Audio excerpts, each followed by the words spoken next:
There is a hidden network in your brain that only wakes up when you stop paying attention to the world. It operates silently in the background of your consciousness.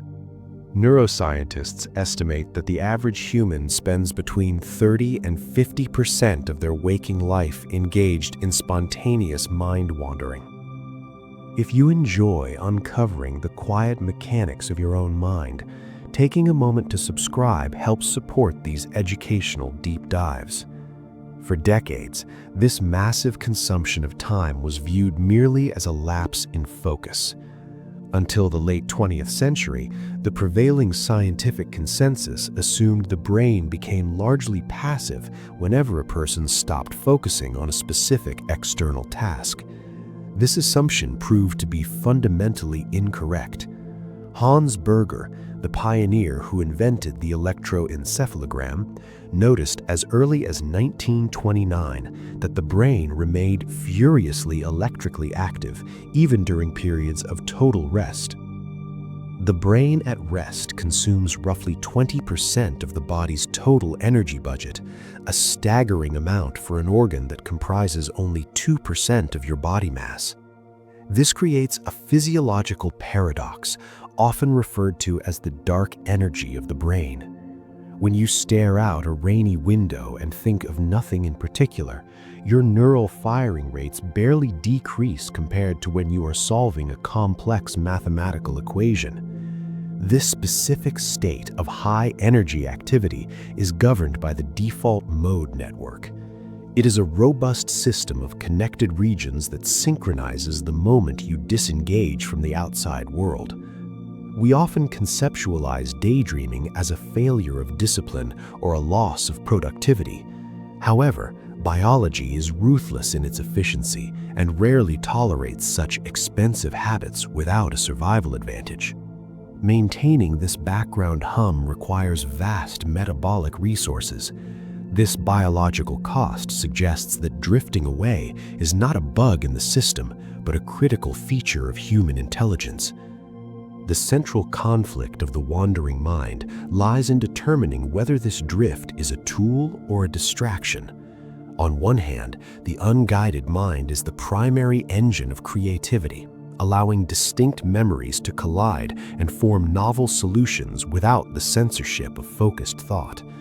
On the other hand, a mind that wanders too frequently is statistically associated with lower levels of reported happiness in the present moment. It is a double-edged sword, capable of simulating future scenarios to ensure your survival, or trapping you in ruminative loops of the past. To fully grasp why this happens, we must first establish the scientific definition of the phenomenon. In the realm of cognitive psychology, mind wandering is most often categorized under the umbrella of task-unrelated thought. While this term might sound purely clinical, it describes a fundamental shift in how the brain processes reality. It is defined as a situation where your attention spontaneously shifts away from the immediate demands of the external environment and toward internal mental content.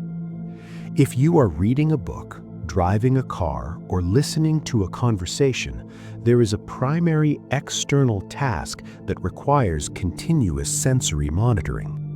When the mind wanders, the brain initiates a decoupling process.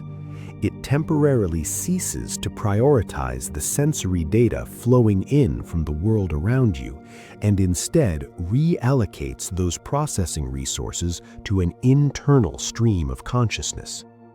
This distinction highlights the stark contrast between focused attention and the drifting mind. Focused attention is usually top-down and goal-directed, acting like a spotlight that is rigorously controlled and pointed at a specific target. It requires metabolic energy and effort to maintain because the brain must constantly filter out distractions. Mind wandering, however, represents a release of that executive control. It is the moment the spotlight is allowed to roam freely, often guided by emotional salience rather than a specific objective.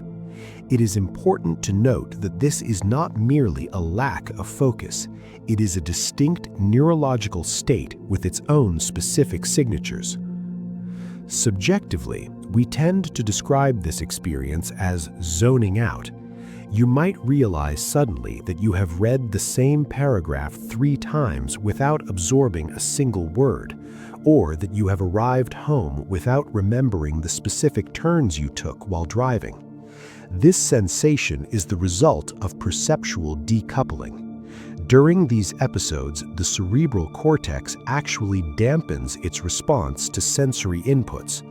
Research utilizing electroencephalography has demonstrated that even clearly visible or audible stimuli trigger a much weaker neural response when a person is mind-wandering compared to when they are on task.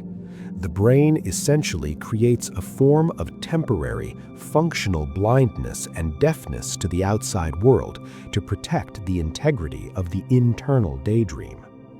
This internal content is classified by neuroscientists as stimulus-independent thought. Unlike standard perception, which is strictly bound to the light hitting your retinas or the vibrations reaching your eardrums, stimulus-independent thought is entirely self-generated. It draws upon the vast archives of long-term memory and the creative engines of the imagination. When you engage in this type of thinking, you are performing a complex cognitive feat. You are constructing a simulation that exists nowhere but inside your own neural architecture. This ability allows humans to transcend the here and now, letting us inhabit past memories or potential futures while our physical bodies remain stationary. It is the mental act of severing the tether to the present moment to explore a reality constructed entirely of neurons and electricity. For decades, however, this electrical reality remained hidden in plain sight, obscured by a prevailing dogma that dominated the biological sciences throughout the 20th century. Before modern imaging technologies allowed us to peer inside the living skull, the consensus among neurologists and physiologists was that the brain functioned primarily as a reflexive organ. In this traditional view, the central nervous system was essentially a sophisticated relay station, a biological machine designed to sit in darkness and silence until it was provoked by the outside world. It was believed that when a person was not actively seeing, hearing, moving, or solving a problem, their brain essentially went dormant, dropping into a state of metabolic silence, akin to a car engine that has been turned off in a driveway. This perspective, often referred to as the reflexive paradigm, suggested that neural activity was almost exclusively driven by immediate environmental demands. If there was no input, there was no output, and therefore no significant internal processing. The brain was seen as a passive responder to the environment, not an active generator of its own experience. This assumption was so deeply retrenched that it dictated the design of the very first experiments used to map a human mind. When functional neuroimaging techniques like positron emission tomography or PET scans, and later functional MRI arrived on the scene, they were built upon a logic of subtraction that relied heavily on this idea of a silent brain. To understand how early researchers missed the significance of the wandering mind, we must look at how these early brain maps were drawn. The standard scientific method for identifying the function of a specific brain area involved a process known as cognitive subtraction.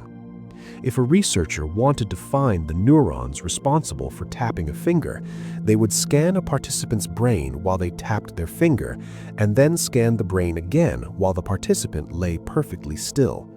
The logic was elegant in its simplicity.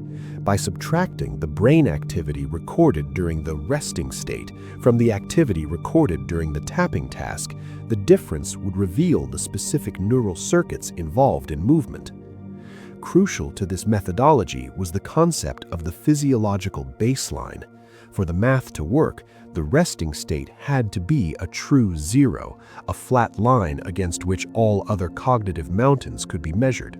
Researchers assumed that when a subject was instructed to rest, their brain activity dropped to a negligible hum, providing a clean slate. In thousands of experiments, volunteers were slid into the narrow, noisy tubes of MRI machines and given a simple instruction: close your eyes, relax, and don't think of anything in particular. Scientists assumed that in this state, the brain was doing nothing. But the data began to tell a different story, one that appeared at first to be a frustrating methodological error. When researchers looked closely at the scans of people who were supposedly doing nothing, they did not find silence. They found a roaring ocean of energy. It turned out that the resting brain consumed nearly as much glucose and oxygen as a brain engaged in complex calculus. The baseline was not a vacuum. It was a teeming hive of synchronized activity that seemed to surge specifically when the outside world was ignored. The subjects in the scanners, bored and isolated, were doing exactly what humans always do when left alone. They were drifting away, and their brains were lighting up in a pattern that science had never predicted. It was in this precise climate of technological observation that Marcus Riekel, a neurologist at Washington University in St. Louis, began to look closer at what was supposed to be the throwaway data. For years, the standard operating procedure in brain imaging had relied on a technique known as subtraction. The logic was elegant and seemingly sound. If you wanted to see which part of the brain controls tapping a finger, you would scan the brain while the finger was tapping, and then scan the brain while the subject was at rest. By subtracting the image of the resting brain from the image of the active brain, the remaining signal should theoretically isolate the finger tapping region. The resting state was viewed merely as a baseline, a zero point from which all real mental activity began. But Riekel and his colleagues noticed a persistent, nagging anomaly in the arithmetic. When they looked at the raw data, they found that the baseline wasn't zero at all. In fact, certain areas of the brain were consuming a tremendous amount of energy, metabolic fuel in the form of glucose and oxygen, precisely when the subjects were instructed to do nothing. Even more confusing was the behavior of these regions when the cognitive tasks began. In a standard experiment, you would expect brain activity to rise to meet the challenge of a puzzle or a memory game. Yet Riekel observed that in specific anatomical hubs, such as the medial prefrontal cortex and the posterior cingulate cortex, activity actually plummeted the moment the external task started. This was counterintuitive to everything neuroscience believed at the time. It was as if you pressed the gas pedal in a car and the engine suddenly grew quieter in specific places. This paradox suggested that these regions were not dormant during rest. They were running at full capacity, only to be suppressed or task negative when the brain needed to focus on the outside world. The noise in the data, which so many researchers had filtered out to get a clean image, was not random static. It was a coherent, synchronized, and highly expensive biological signal. Rachel realized that the brain's energy budget told the true story. The organ accounts for only about 2% of total body weight, yet it consumes 20% of the body's energy. Crucially, the additional energy required to solve a complex math problem or navigate a maze is less than 5% of the brain's total consumption. The vast majority of that energy is burned to maintain the ongoing intrinsic activity that happens when we feel like we are doing nothing. Rachel famously referred to this as the brain's dark energy, a massive unseen force that sustains the mind's internal life. In 2001, and Rachel and his team published a landmark paper titled A Default Mode of Brain Function. It was a quiet title for a paper that would eventually cause a seismic shift in how we understand consciousness. In this publication, they coined the term default mode network to describe this specific constellation of brain areas that activates by default when we are not engaged with the external environment. They propose that the brain is not merely a reflexive organ that waits for stimuli to respond to, like a computer waiting for a keystroke. Instead, they argued that the brain is a predictive engine, constantly active, constantly maintaining a model of the self and the world, independent of what is happening in the immediate surroundings. The identification of the default mode network forced a rewriting of neurobiology textbooks. It moved the scientific consensus away from a stimulus-response model and toward an understanding of the brain as an intrinsically active organ. The daydreaming that had been dismissed as a failure of focus was revealed to be the work of a distinct, anatomically defined system, as vital and complex as the visual system or the motor cortex. This network was not a sign of the brain shutting down. It was the signature of the brain turning inward. To understand how this inward turn happens, we must look at the map of the brain itself. The default mode network is not a single organ or a localized cluster of neurons. It is a large-scale brain network, meaning it is composed of distinct, widely separated regions that function as a cohesive unit, communicating across the brain's geography like major cities connected by fiber optic cables. We begin our tour at the front of the brain, deep behind the center of the forehead. Here lies the medial prefrontal cortex. This is the anterior hub of the network. Neuroscientists often divide this area into dorsal and ventral sections, each with subtle distinctions, but together they form the biological seat of self-referential thought. When you think about yourself, your personality traits, or your personal history, the medial prefrontal cortex lights up with metabolic activity. It is the anchor for the concept of I. Interestingly, this region is also heavily involved in social cognition, thinking about what others are thinking, which suggests a deep evolutionary link between how we view ourselves and how we navigate our social world.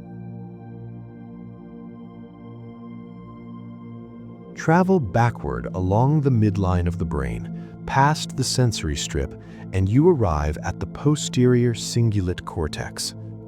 If the front of the network is the generator of the self, this rear hub is the great integrator. Situated deep within the longitudinal fissure that separates the two hemispheres, the posterior cingulate cortex is a metabolic powerhouse. It consumes more glucose than almost any other part of the brain, even when you feel you are doing absolutely nothing. This region acts as a router, pulling together information from various sensory and memory systems to create a unified sense of awareness. When the mind wanders, this area is working furiously to maintain the narrative stream that flows through your consciousness. Adjacent to this central hub is the precuneus, a region involved in visual spatial imagery and episodic memory retrieval. It helps you visualize the scenes playing out in your daydreams. Moving away from the midline toward the sides of the brain, specifically in the parietal lobes, we find the angular gyrus.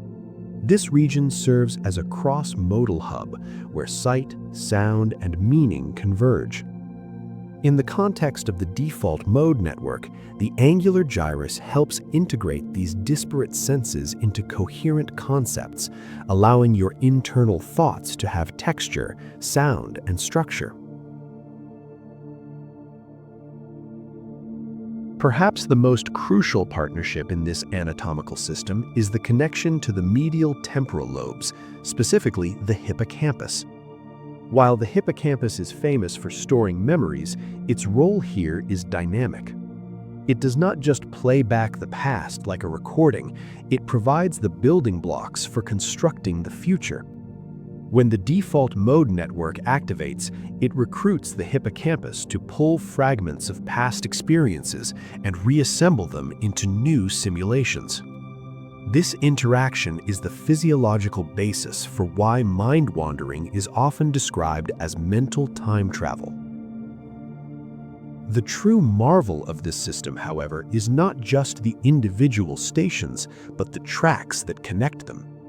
These distant regions, the front of the brain, the deep center, and the sides, are physically linked by thick bundles of white matter tracts, most notably the cingulum bundle. These neural highways allow for rapid, long-range communication. In a functional MRI scan, the synchronization is striking. As soon as the brain enters a resting state, these geographically separated areas begin to oscillate in unison, firing together in a slow, rhythmic pulse of less than 0.1 hertz.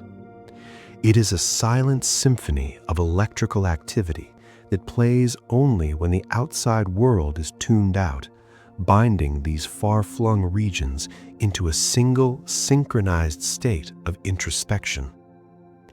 This synchronization requires a staggering amount of fuel, challenging the intuitive assumption that a wandering mind is a resting mind. In terms of pure metabolic demand, the brain is an incredibly expensive organ to maintain. While it accounts for only about 2% of a human's total body weight, it aggressively monopolizes roughly 20% of the body's total energy budget. This disproportionate consumption remains remarkably constant, regardless of whether you are engaging in a high-intensity intellectual task or simply staring out a window. For decades, neuroscientists operated under the assumption that the brain was largely reactive, sitting dormant until a stimulus, like a flash of light or a mathematical problem, spiked its activity. They believed that the energy cost of the brain would drop significantly when a person stopped performing a specific task. But when researchers began to measure the metabolic rates of the brain more precisely, they discovered something unsettling. The energy difference between a brain solving a complex calculus problem and a brain doing absolutely nothing is less than 5%. This implies that the vast majority of the brain's energy, over 95%, is not used to interact with the outside world, but is instead dedicated to internal, intrinsic activity. It is used to keep the system running, maintaining the electrical potentials of neurons and supporting the endless communication of the default mode network. In the early 2000s, neuroscientist Marcus Raichle coined a specific term for this unexplained high-energy baseline. He called it the brain's dark energy.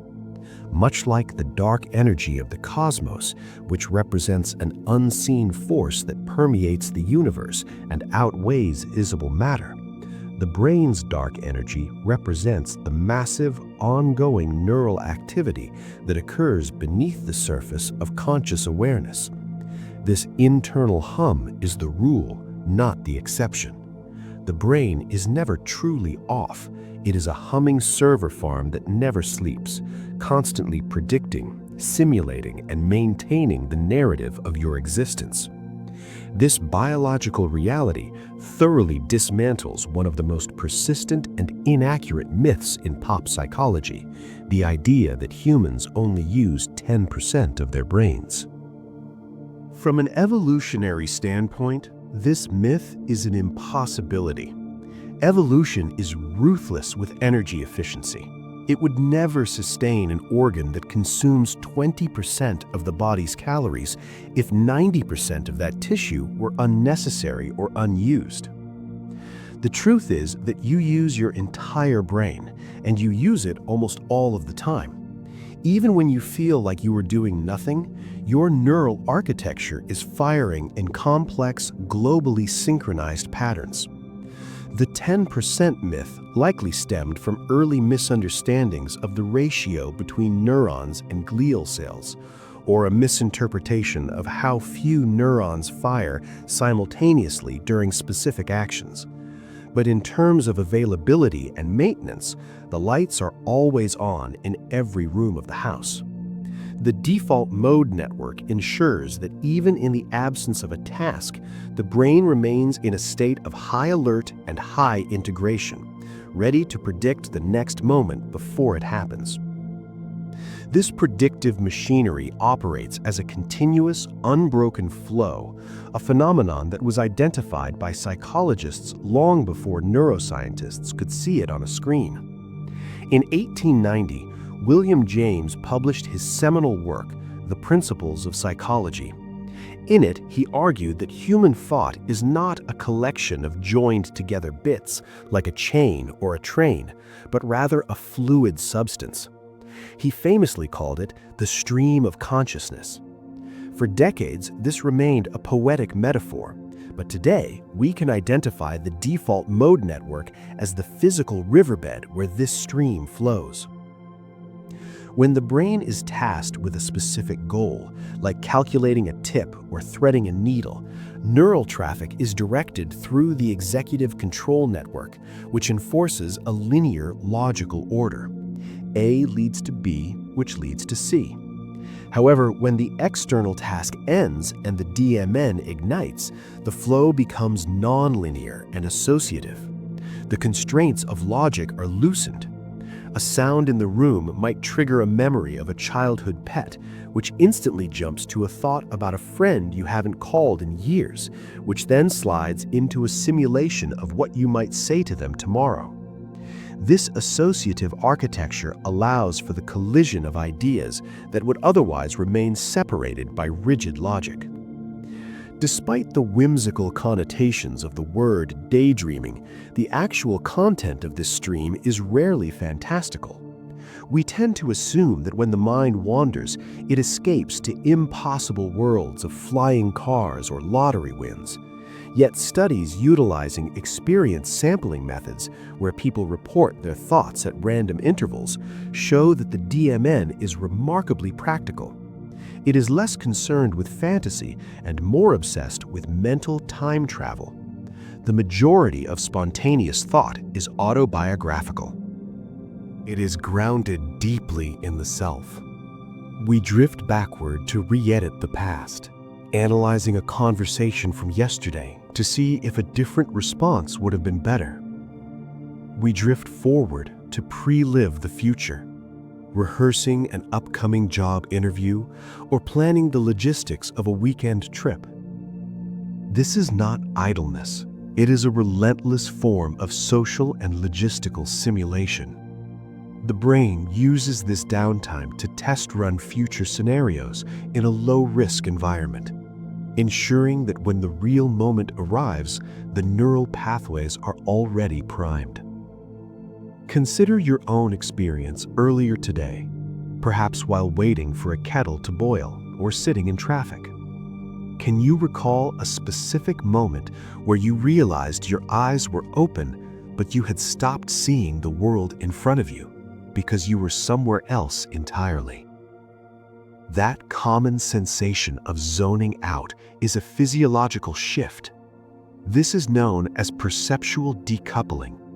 The brain actively dampens the signal from the visual cortex, reducing the clarity of the outside world to ensure the internal simulation can play out without interruption.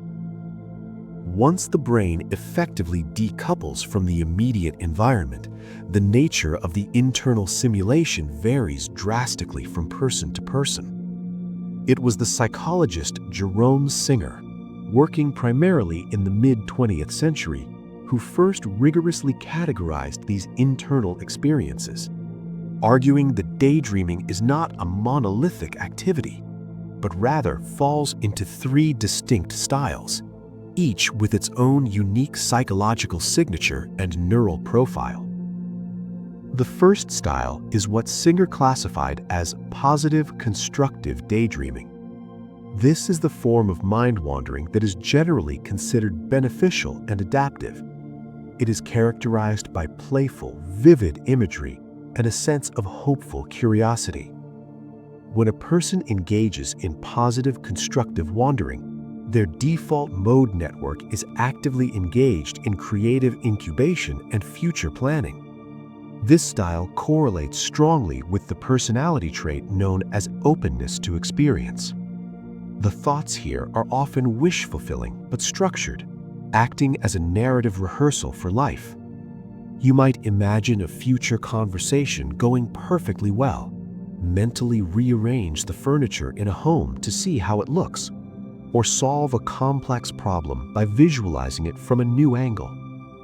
It serves a distinct evolutionary purpose by providing a low-risk simulation space where the brain can test out different social scenarios and creative ideas without real-world consequences. In stark contrast stands the second style, known as guilty dysphoric daydreaming. If the positive style is a rehearsal for success, this second style is a carousel of regret. It is driven by obsessive, anguished fantasies and is heavily associated with neuroticism and anxiety. Here, the mind wanders not to what could be, but to what went wrong, or what might go wrong. In this state, the inner monologue tends to be hostile, fearful, or self-critical. The brain is still decoupling from reality, but it is decoupling into a simulation of stress. A person might find themselves replaying a clumsy comment made years ago, or inventing a heated argument with a colleague that has not actually occurred. This type of wandering traps the thinker in a loop of rumination, transforming the neutral capability of the default mode network into a source of emotional exhaustion rather than restoration. The third distinct category is perhaps the most chaotic, called poor attentional control. While the first two styles involve deep immersion, getting lost in a story, whether happy or sad, this third style is defined by the inability to stay immersed in anything at all. It represents a failure of concentration where the mind drifts aimlessly, not because it is exploring a fantasy, but because it cannot latch on to the task at hand or a coherent internal thought. It is often described as feeling scattered, anxious, or easily bored. In this mode, the brain struggles to filter out external distractions, so thoughts jump rapidly from a sensory sound in the room to a fleeting worry, then to a blank space and back again. It lacks the rich narrative structure of the positive constructive style and the intense emotional grip of the dysphoric style. Instead, it reflects a struggle to regulate the attentional networks of the brain, resulting in a fragmented experience of time. Singer's work was crucial because it moved the scientific consensus away from the idea that mind wandering was inherently lazy, showing instead that the specific content of our wandering thoughts determines whether the experience helps or hinders us. To understand this balancing act, we must look at the neural architecture that sits on the opposite side of the daydreaming equation. The brain possesses a distinct system known as the task-positive network. This network serves as the functional counterpart to the default mode network. When you are focused on an external problem, like solving a mathematical equation, threading a needle, or navigating heavy traffic, the task-positive network lights up with intense electrical activity. It is the engine of executive control, recruiting the dorsolateral prefrontal cortex and the parietal lobes to filter out distractions and lock your attention onto a specific goal. What makes this relationship fascinating is a phenomenon neuroscientists call anti-correlation. Under normal, healthy conditions, these two networks operate like a seesaw. When the task-positive network rises to meet a challenge, the default mode network must go down. They are mutually exclusive states of being. The brain struggles to be internally focused on a memory while simultaneously being externally focused on a complex task. You cannot effectively daydream about your childhood home while simultaneously performing a long division, because the neural resources required for one state actively suppress the other. This toggle mechanism likely evolved for energy efficiency. The brain consumes roughly 20% of the body's caloric energy, despite representing only about 2% of its mass. By toggling between internal and external modes, the brain ensures that metabolic resources are directed exactly where they are needed most, rather than diluting them across competing systems. But what actually controls this seesaw? Research suggests the existence of a third system, often called the salience network. Anchored by the anterior insula and the anterior cingulate cortex, this network acts as the neural switchboard operator. It constantly monitors the stream of sensory inputs and internal feelings to decide which network should be in charge. If a sudden loud noise occurs, the salience network detects the threat and instantly suppresses the default mode network, firing up the task-positive network to address the danger. Conversely, when the external environment becomes monotonous and safe, the salience network relaxes its grip, allowing the default mode network to resurface and the mind to drift. Problems arise when this toggle switch becomes sticky or unresponsive. In certain cognitive conditions, the default mode network can become hyperactive and difficult to suppress. Even when a person tries to focus on a task, the internal narration of the DMN keeps intruding, pulling focus back to ruminative thoughts. The anti-correlation breaks down, leading to a state where the brain is exhausted by the friction of trying to run two opposing programs at once.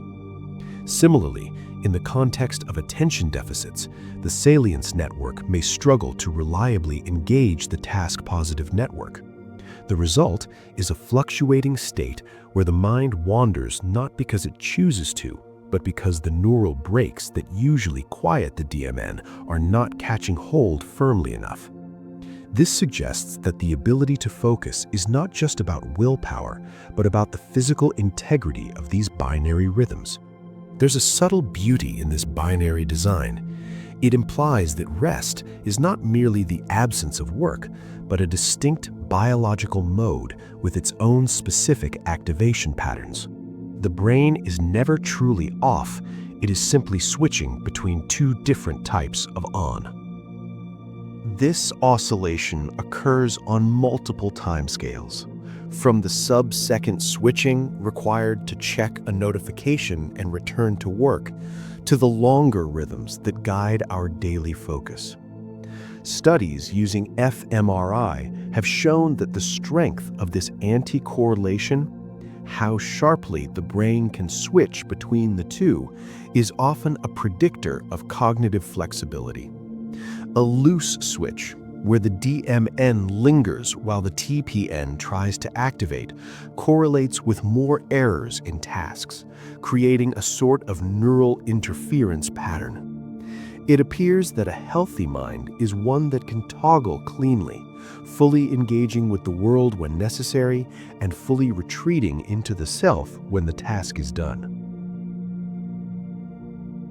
However, the capacity to slide between these states is not constant throughout a human life. Research indicates that the frequency of mind wandering changes significantly as we age.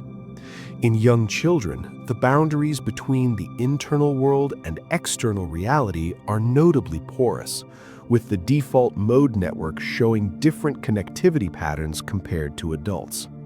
As we move into young adulthood, the wandering mind hits its peak intensity.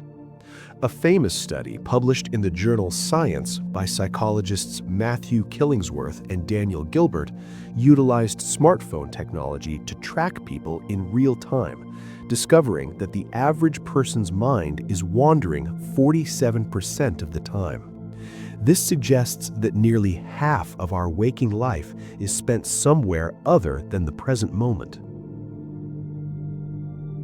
Interestingly, as we advance into older age, the frequency of these mental departures tends to decrease.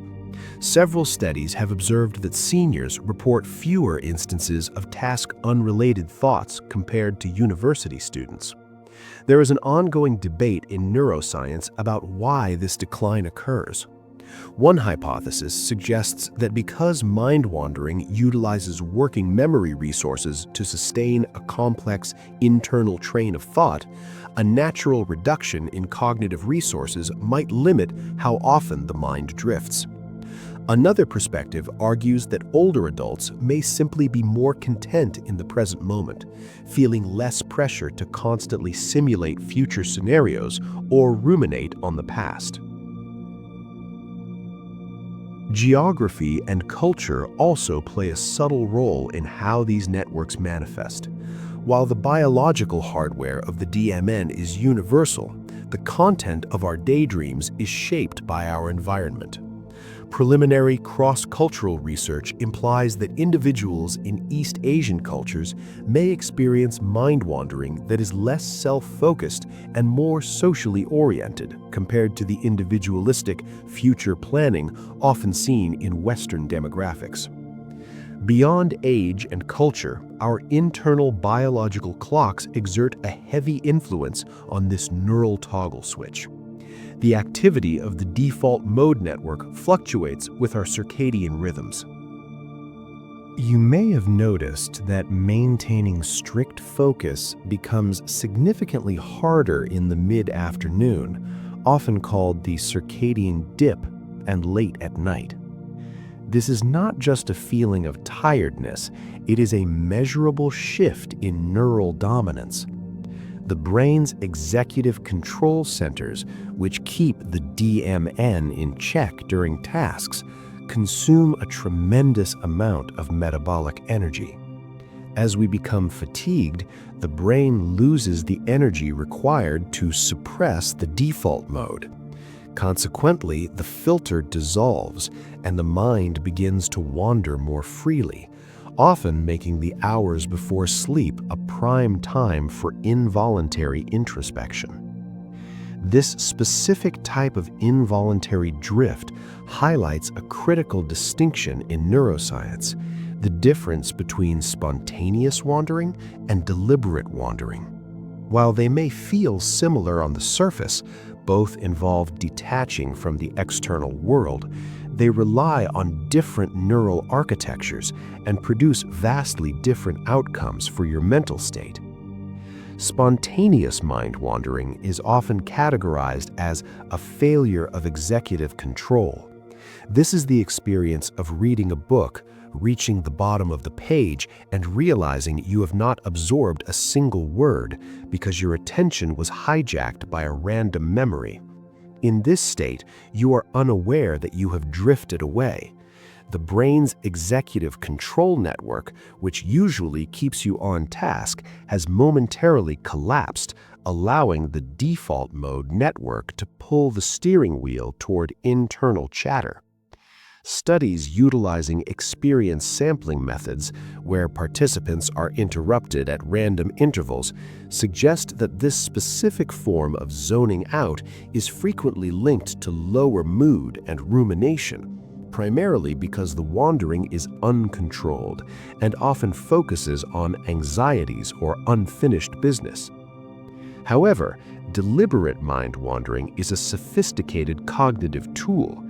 This occurs when you intentionally disengage from a boring task to entertain a fantasy, solve a problem, or mentally rehearse a future conversation. Unlike the accidental drift of spontaneous wandering, deliberate wandering maintains a level of cognitive control.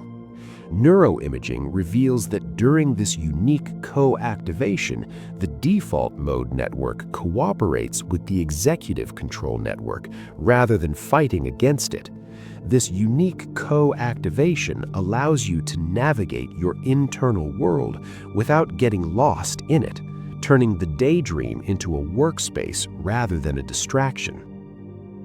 This balance of control brings us to the phenomenon of meta-awareness. This is the precise moment you notice you are daydreaming.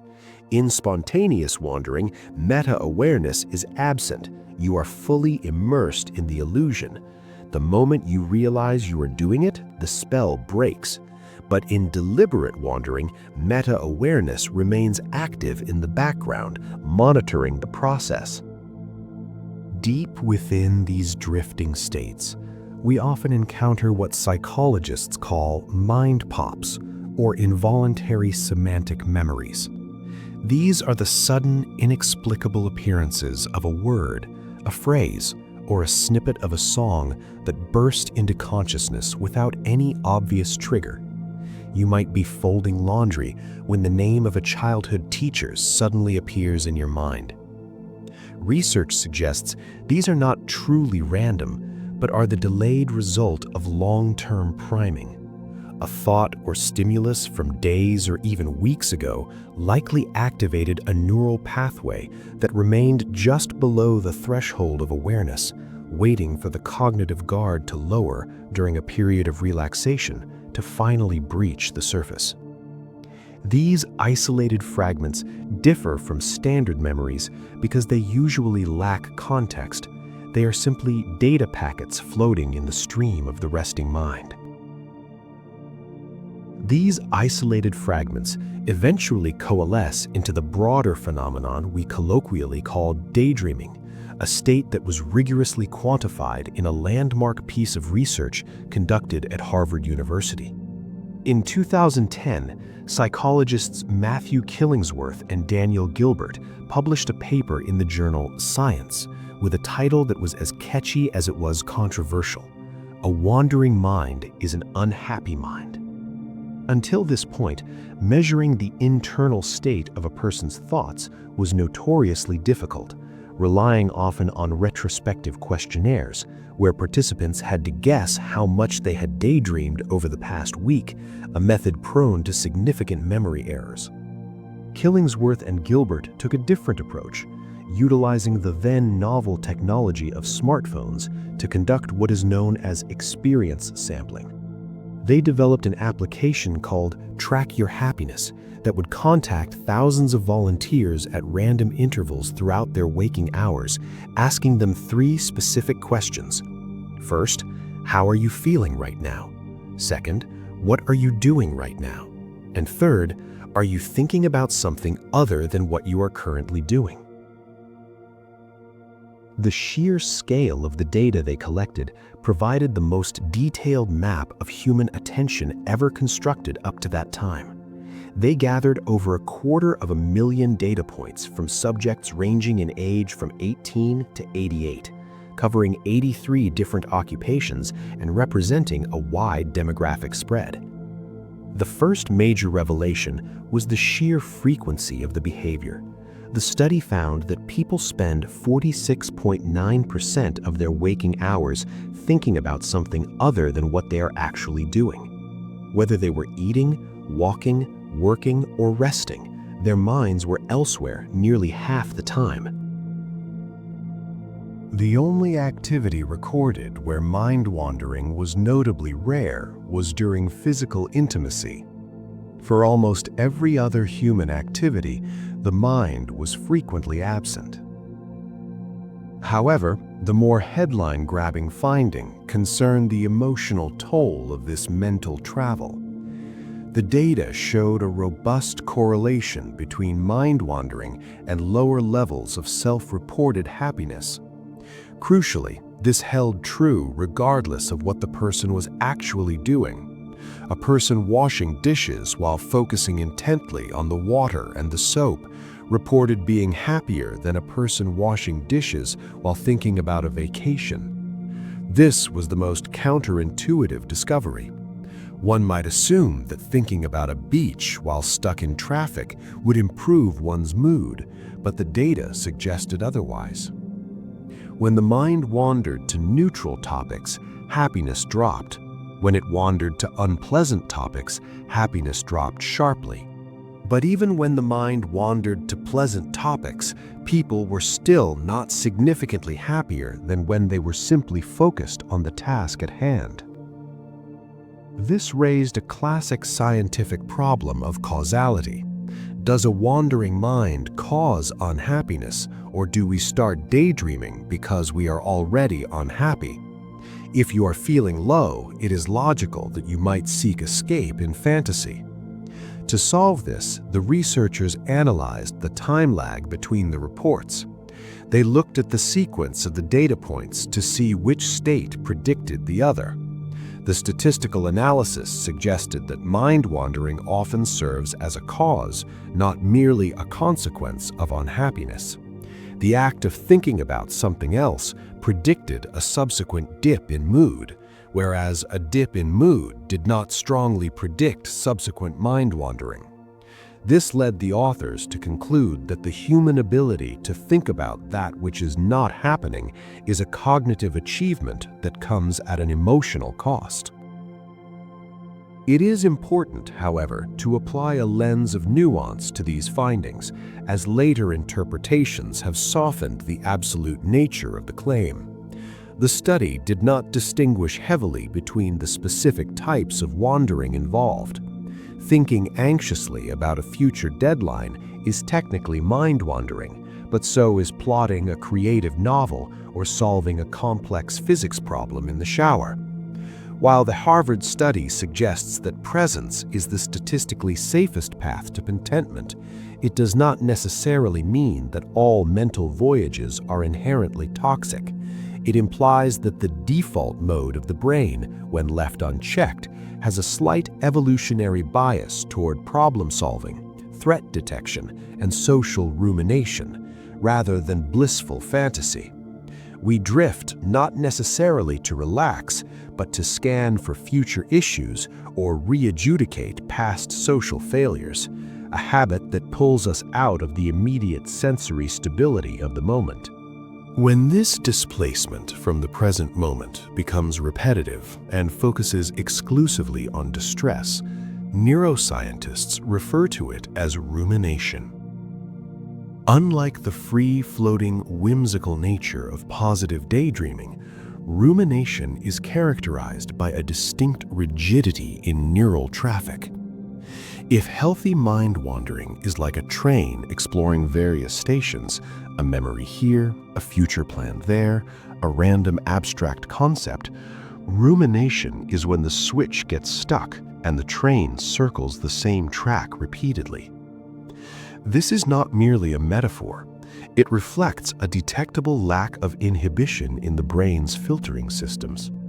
The thoughts loop because the neurobiological mechanism designed to signal task complete or problem solved fails to fire effectively. Research highlights a specific area of the brain that is often hyperactive during these episodes: the subgenual prefrontal cortex. Located deep in the frontal lobe, tucked below the genu of the corpus callosum, this region acts as a critical node in the brain's mood-regulating network. In studies of individuals prone to repetitive negative thinking, the subgenual prefrontal cortex shows an unusually strong synchronization with the default mode network. It effectively hijacks the daydreaming machinery. Instead of allowing the mind to wander into neutral or creative territory, this synchronization anchors the DMN to immediate emotional concerns, creating a sticky quality to the thoughts.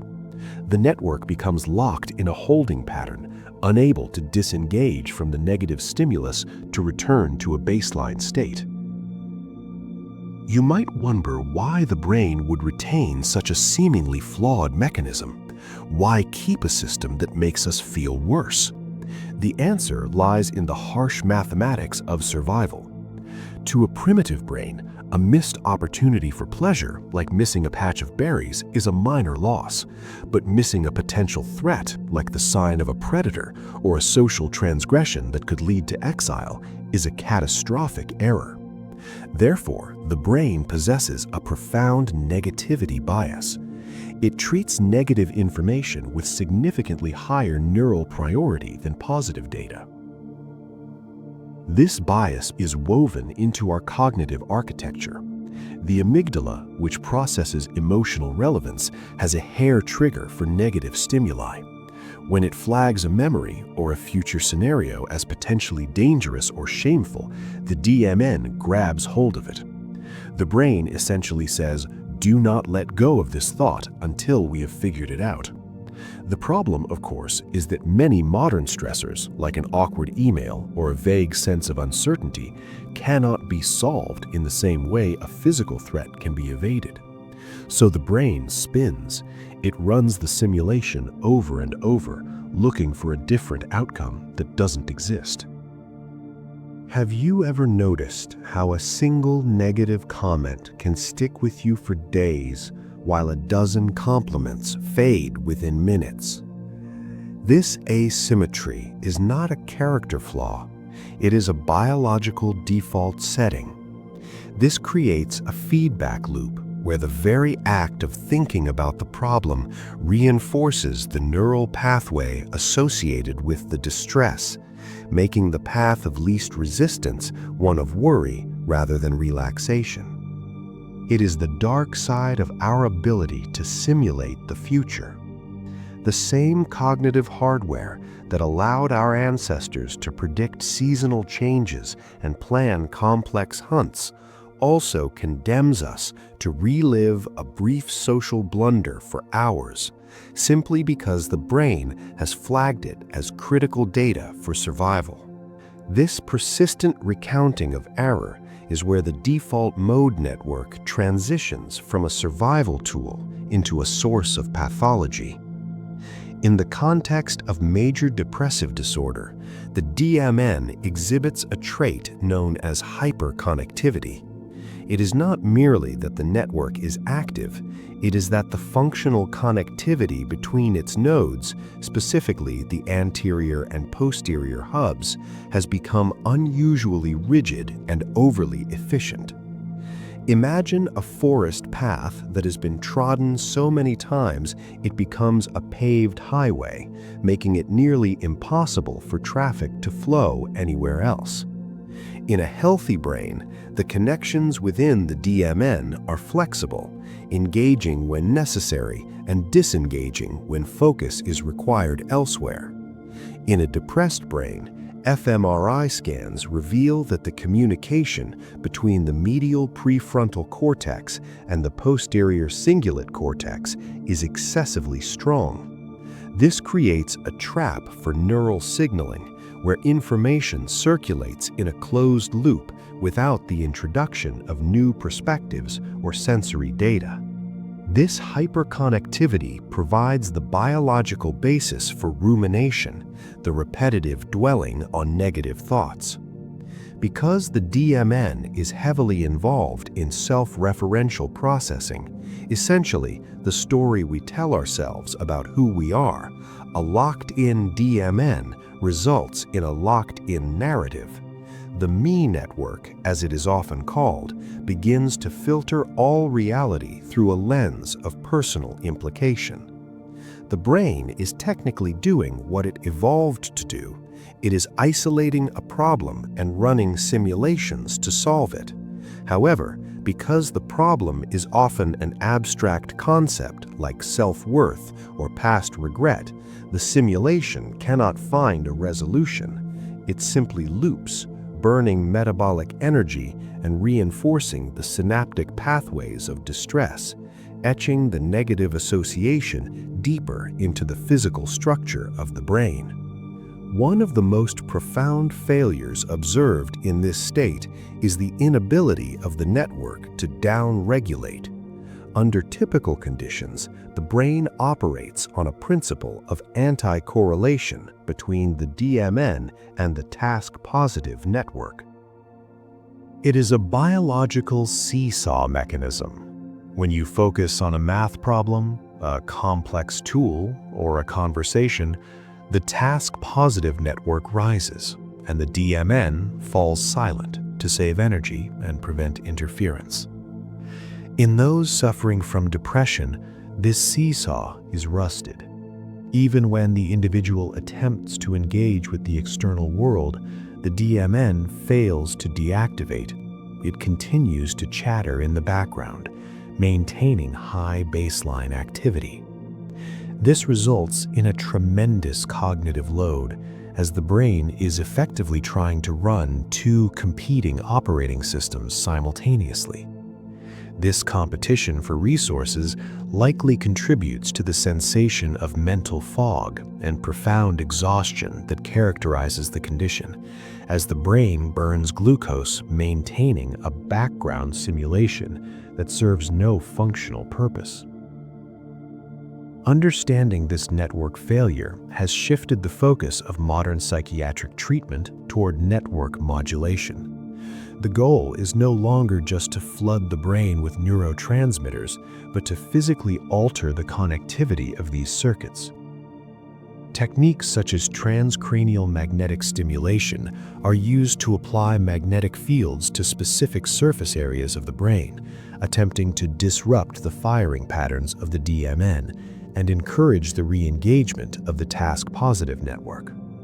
Similarly, research into psychedelic compounds like psilocybin has gained traction because functional imaging suggests these substances temporarily disintegrate the integrity of the default mode network. This phenomenon, often described as a reset, dramatically reduces the rigidity of those overpaved highways, allowing the brain to form new, healthier patterns of communication. By dampening the dominance of the DMN, the brain is given a brief reprieve from the tyrannical narrator of the self, offering a window where the rigid architecture of thought can be remodeled.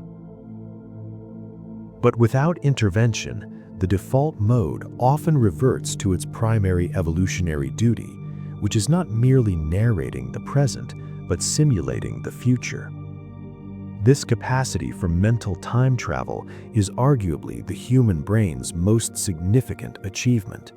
It allows you to project your consciousness forward, creating complex hypothetical scenarios to navigate potential obstacles before they actually arise. Neuroscientists refer to this as the prospective brain. It combines fragments of past memories from the hippocampus with the generative power of the medial prefrontal cortex to build a montage of tomorrow. When functioning optimally, this looks like constructive planning. You anticipate a need, you simulate a solution, and the DMN quiets down once a path is charted. Yet there is a precarious threshold where this useful simulation curdles into anxiety. In the anxious brain, the DMN does not simulate a solution, it simulates disaster. This is the phenomenon known as catastrophizing. Instead of a linear path toward a goal, the network enters a recursive loop, replaying the worst-case scenario with increasing vividness. It turns the incredible power of imagination against the thinker. Research suggests that for those prone to high anxiety, the DMN displays hyperconnectivity with the amygdala, the brain's ancient threat detection center. This creates a closed circuit where the internal narrator perceives a vague uncertainty about the future and immediately translates it into a specific, terrifying prediction. The cost of this malfunction is not just psychological, it is distinctly physiological.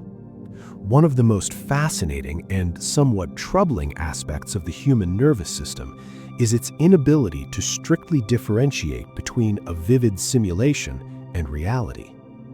When the DMN vividly imagines a future confrontation, a failure, or a loss, the hypothalamus activates the body's stress response systems just as it would if the event were occurring in the room right now.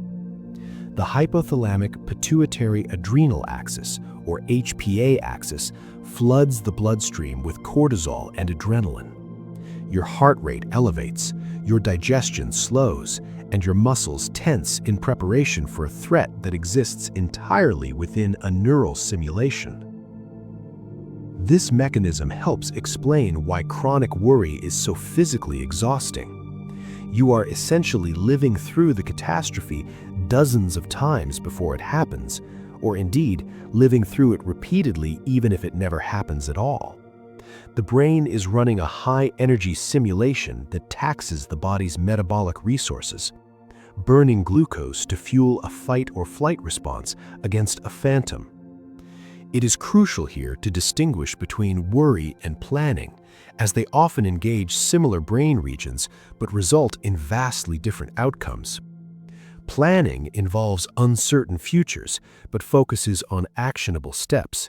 It is episodic, structured, and usually has a clear cognitive endpoint. Catastrophizing is rarely actionable. It is abstract, repetitive, and focuses on the emotional fallout of the potential failure rather than the prevention of it.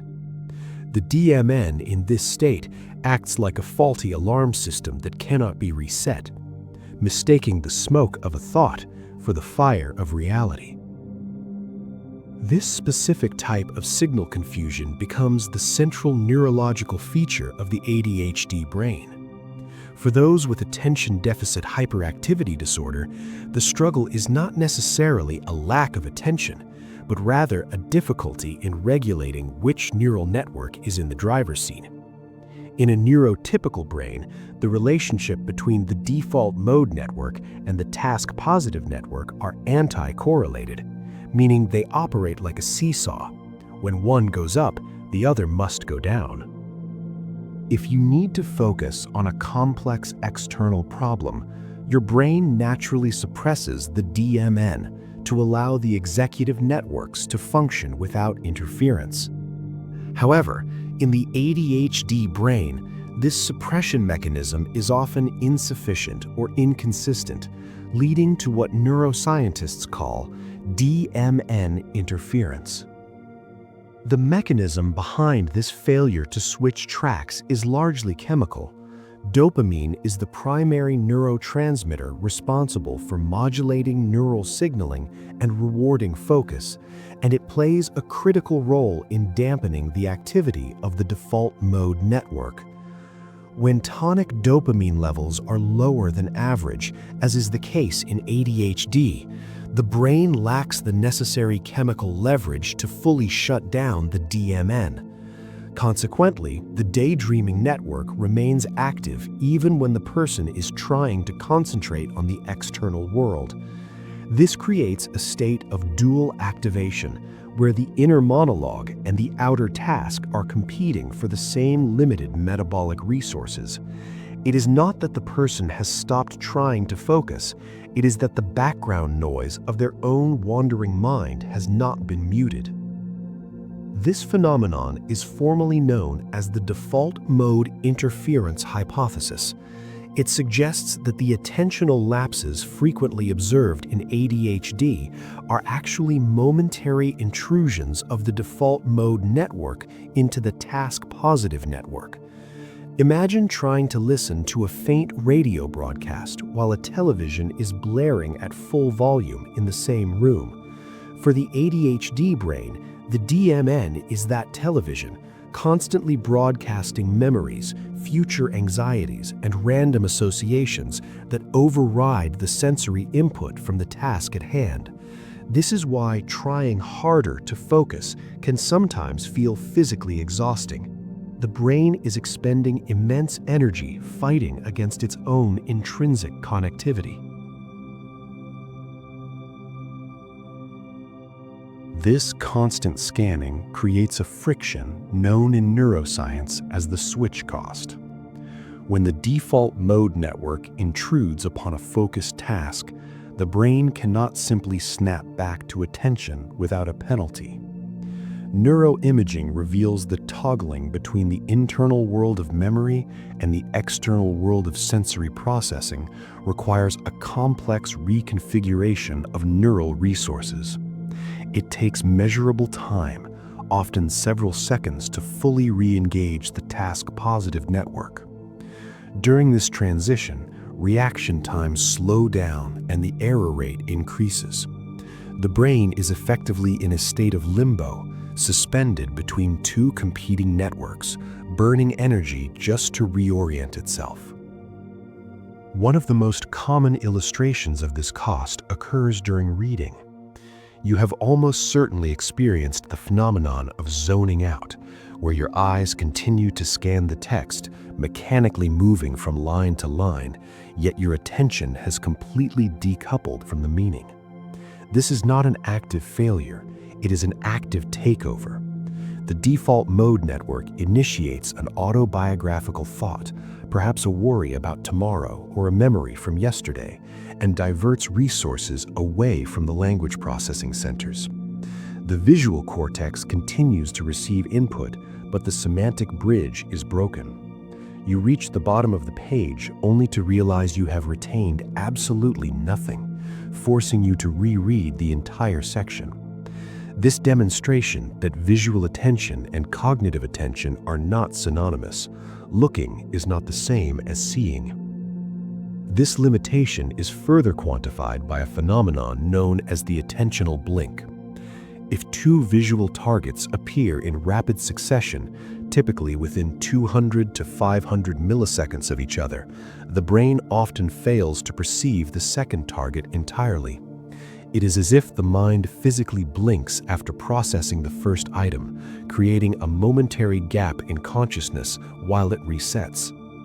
When the default mode network is highly active, it can trigger spontaneous attentional blinks, creating blind spots in our perception of the present moment, even when our eyes are wide open. In high-speed environments, these blind spots become critical. Traffic safety researchers have found that internal distraction affects a driver's behavior differently than external distractions. When a driver is daydreaming, they tend to focus their gaze narrowly on the center of the road, ignoring the periphery and failing to check mirrors. This is a form of cognitive tunneling. The sensory information enters the brain, but because the processing power is allocated to the DMN's internal simulation, the driver becomes inattentionally blind to hazards.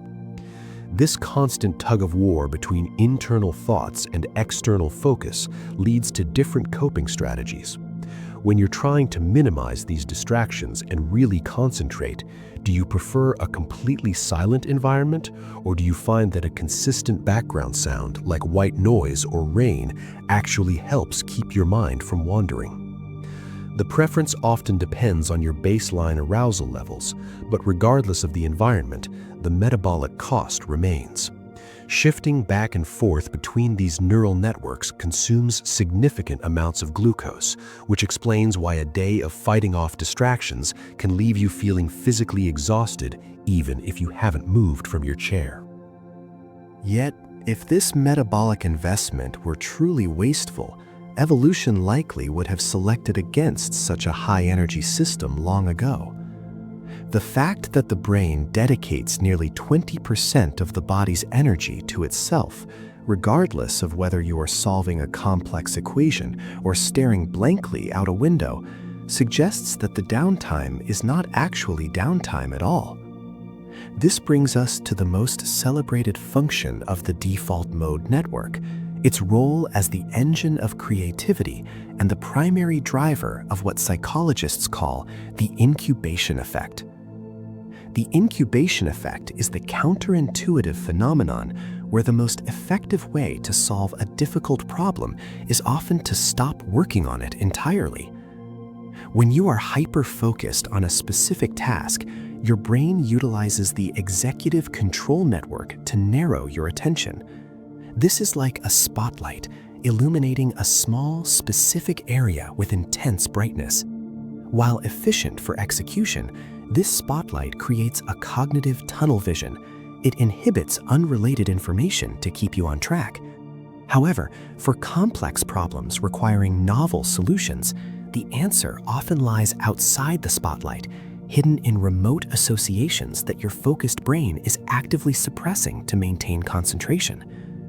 When you finally step away from the desk, or go for a walk, or drift into a daydream, the executive control network recedes and the default mode network takes over.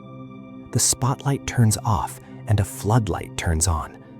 The brain begins to engage in what neuroscientists call spreading activation. Without the inhibitionary control of the executive center, neural signals are free to wander down weaker, less obvious pathways.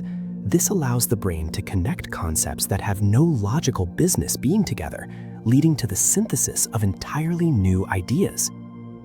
This biological process explains the seemingly mystical origins of some of history's greatest scientific breakthroughs. The pattern is almost always the same: a period of intense, frustrated focus, followed by a period of rest, leading to a sudden flash of insight. This was the case for the mathematician Henri Poincaré, who struggled for weeks to define a class of mathematical functions. It was only when he gave up and boarded a bus for a geological excursion, forgetting his work entirely, that the solution arrived fully formed in his mind the moment his foot touched the step. He didn't calculate the answer. His default mode network served it to him. A similar mechanism was at play for the chemist Dmitry Mendeleev. He had spent days trying to organize the known chemical elements into a logical pattern, working himself to the point of exhaustion without success. It was only when he collapsed into a sleep state that his brain, released from the rigid constraints of linear trying, allowed the elements to drift into their natural order. He famously woke up and scribbled down the periodic table, later stating that in the dream, he saw a table where all the elements fell into place as required. These moments of eureka are not magic, nor are they instant. They are the result of the default mode network running background simulations, testing millions of remote combinations that your conscious mind would reject as irrelevant. It turns out that the brain solves problems by creating a loose, associative state where thoughts can overlap in chaotic ways. This is why the shower, the commute, and the moments before sleep are such fertile grounds for ideas. The metabolic cost of mind wandering is essentially the energy bill for this background processing plant, a facility that runs 24 hours a day to manufacture insights you couldn't possibly force into existence through sheer will. And yet, despite that metabolic cost, the return on investment can be staggering. You have likely experienced this phenomenon yourself. You struggle with a problem for hours, hitting a mental wall, only to have the perfect solution land in your lap while you are washing the dishes or taking a warm shower. We call these sudden flashes of understanding eureka moments or insight, and neuroscientists have actually mapped the precise electrical signature of their arrival. Roughly 300 milliseconds before you become consciously aware of an insight, there is a sudden spike of high-frequency gamma waves in the brain. This burst of activity centers on a specific fold of tissue called the right anterior superior temporal gyrus. The location is significant because the right hemisphere processes language and concepts differently than the left. While the left side typically focuses on fine coding, tight, logical, and literal definitions, the right hemisphere engages in coarse coding. It casts a much wider net, activating distant associations, weak overlaps, and metaphorical links that a focused, logical mind would filter out as irrelevant. The default mode network facilitates this broader scan, allowing the brain to drift away from the immediate, obvious answers towards the remote, creative ones. This explains why high-focus states often kill creativity. When you focus intensely on a problem, you are chemically suppressing the right hemisphere's subtle signals in favor of the left hemisphere's direct approach. This is why the shower is such a legendary incubator for ideas. It represents a specific cognitive environment known as a low-load context. The visual input is monotonous, steam and tile, and the auditory input is white noise. The task of washing is automatic, requiring almost no conscious effort. This occupies your executive control network just enough to prevent it from shutting down the DMN entirely, but not enough to monopolize your cognitive resources. In this state, the brain enters a brief period of alpha wave dominance, a neural idle that effectively blinks out visual processing, turning your attention inward even if your eyes are open. This sensory gating allows the faint signals from the right hemisphere to rise above the noise floor. However, the DMN cannot do this alone. A wandering mind that never reconnects with reality is simply dreaming. The crucial mechanism of insight is the transition. For a eureka moment to occur, the default mode network must find a remote connection, and then the brain's salience network, the toggle switch we discussed earlier, must detect that signal as valuable and immediately engage the executive control network to capture it. It is a relay race between the unconscious and the conscious. If the executive network is too dominant, it rejects the baton. If the DMN is too untethered, it drops the baton. But when the timing is perfect, usually during those quiet moments of incubation, the networks synchronize, and the answer appears as if by magic. It is a reminder that sometimes the most productive thing you can do for a difficult problem is to simply stop trying to solve it. While the conscious mind rests from the immediate demands of the external world, the default mode network begins its most profound work, acting as the neurological architect of your personal timeline. This network does not view time as a strict sequence of ticking seconds, but rather as a fluid landscape where the past, present, and future interact simultaneously. It is here, in this state of detached reflection, that the brain constructs the continuous narrative of the self, stitching together disparate experiences into a cohesive story that defines who you are. This autobiographical function is essential for a sense of identity, as it maintains the psychological thread connecting the child you once were to the adult you are today and the person you will become tomorrow.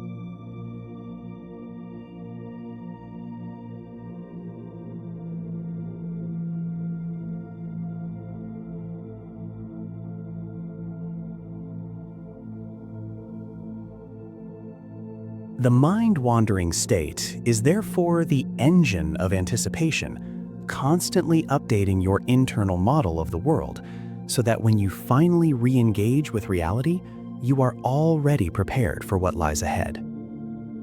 Yet, to prepare for what lies ahead, the brain must possess a firm grasp of who is making the journey. This brings us to perhaps the most profound function of the default mode network, the construction of the narrative self. Neuroscientists and psychologists distinguish between two primary modes of self-awareness. The first is the experiential self, which is the part of your consciousness that exists entirely in the present moment. It feels the warmth of the sun, hears the hum of a distant engine, and processes immediate sensory data without judgment or context. The experiential self is fleeting, vanishing as soon as the moment passes. However, humans do not live as a series of disconnected sensory flashes. We possess a narrative self, a continuous, evolving story that links our past, present, and future into a cohesive identity. It is the default mode network that acts as the author of this story. When you are mind-wandering, you are rarely thinking about abstract concepts in a void. You are thinking about yourself in relation to the world. You are replaying a conversation from yesterday to adjust your self-image, or you are simulating a meeting tomorrow to protect your reputation. This ceaseless internal monologue is the sound of the DMN stitching together your identity. This process relies heavily on the network's intimate connection with the hippocampus, the brain's center for long-term memory. It is a common misconception that human memory works like a video camera, recording events faithfully and playing them back on demand. In reality, autobiographical memory is a reconstructive act, Every time you recall a childhood event, the default mode network pulls fragmented sensory data, a smell, a color, a feeling of fear, and reassembles them into a scene that fits your current narrative. The brain is not archiving history, it is curating a gallery. This suggests that your identity is not a fixed object you carry within you, but a dynamic performance that the DMN puts on for your own benefit, updated every time your mind wanders. The maintenance of this narrative is vital for mental stability. Without the unifying force of the default mode network, the timeline of one's life would fracture. We see the importance of this coherence in how the brain prioritizes these circuits. The DMN is one of the most metabolically expensive networks in the brain, consuming a massive amount of glucose even when you appear to be doing nothing. Evolution has determined that maintaining a stable story of who you are is worth the high energy cost because it allows for complex social navigation and long-term goal pursuit. The fragility of this constructed identity becomes heartbreakingly clear when we look at neurodegenerative conditions like Alzheimer's disease.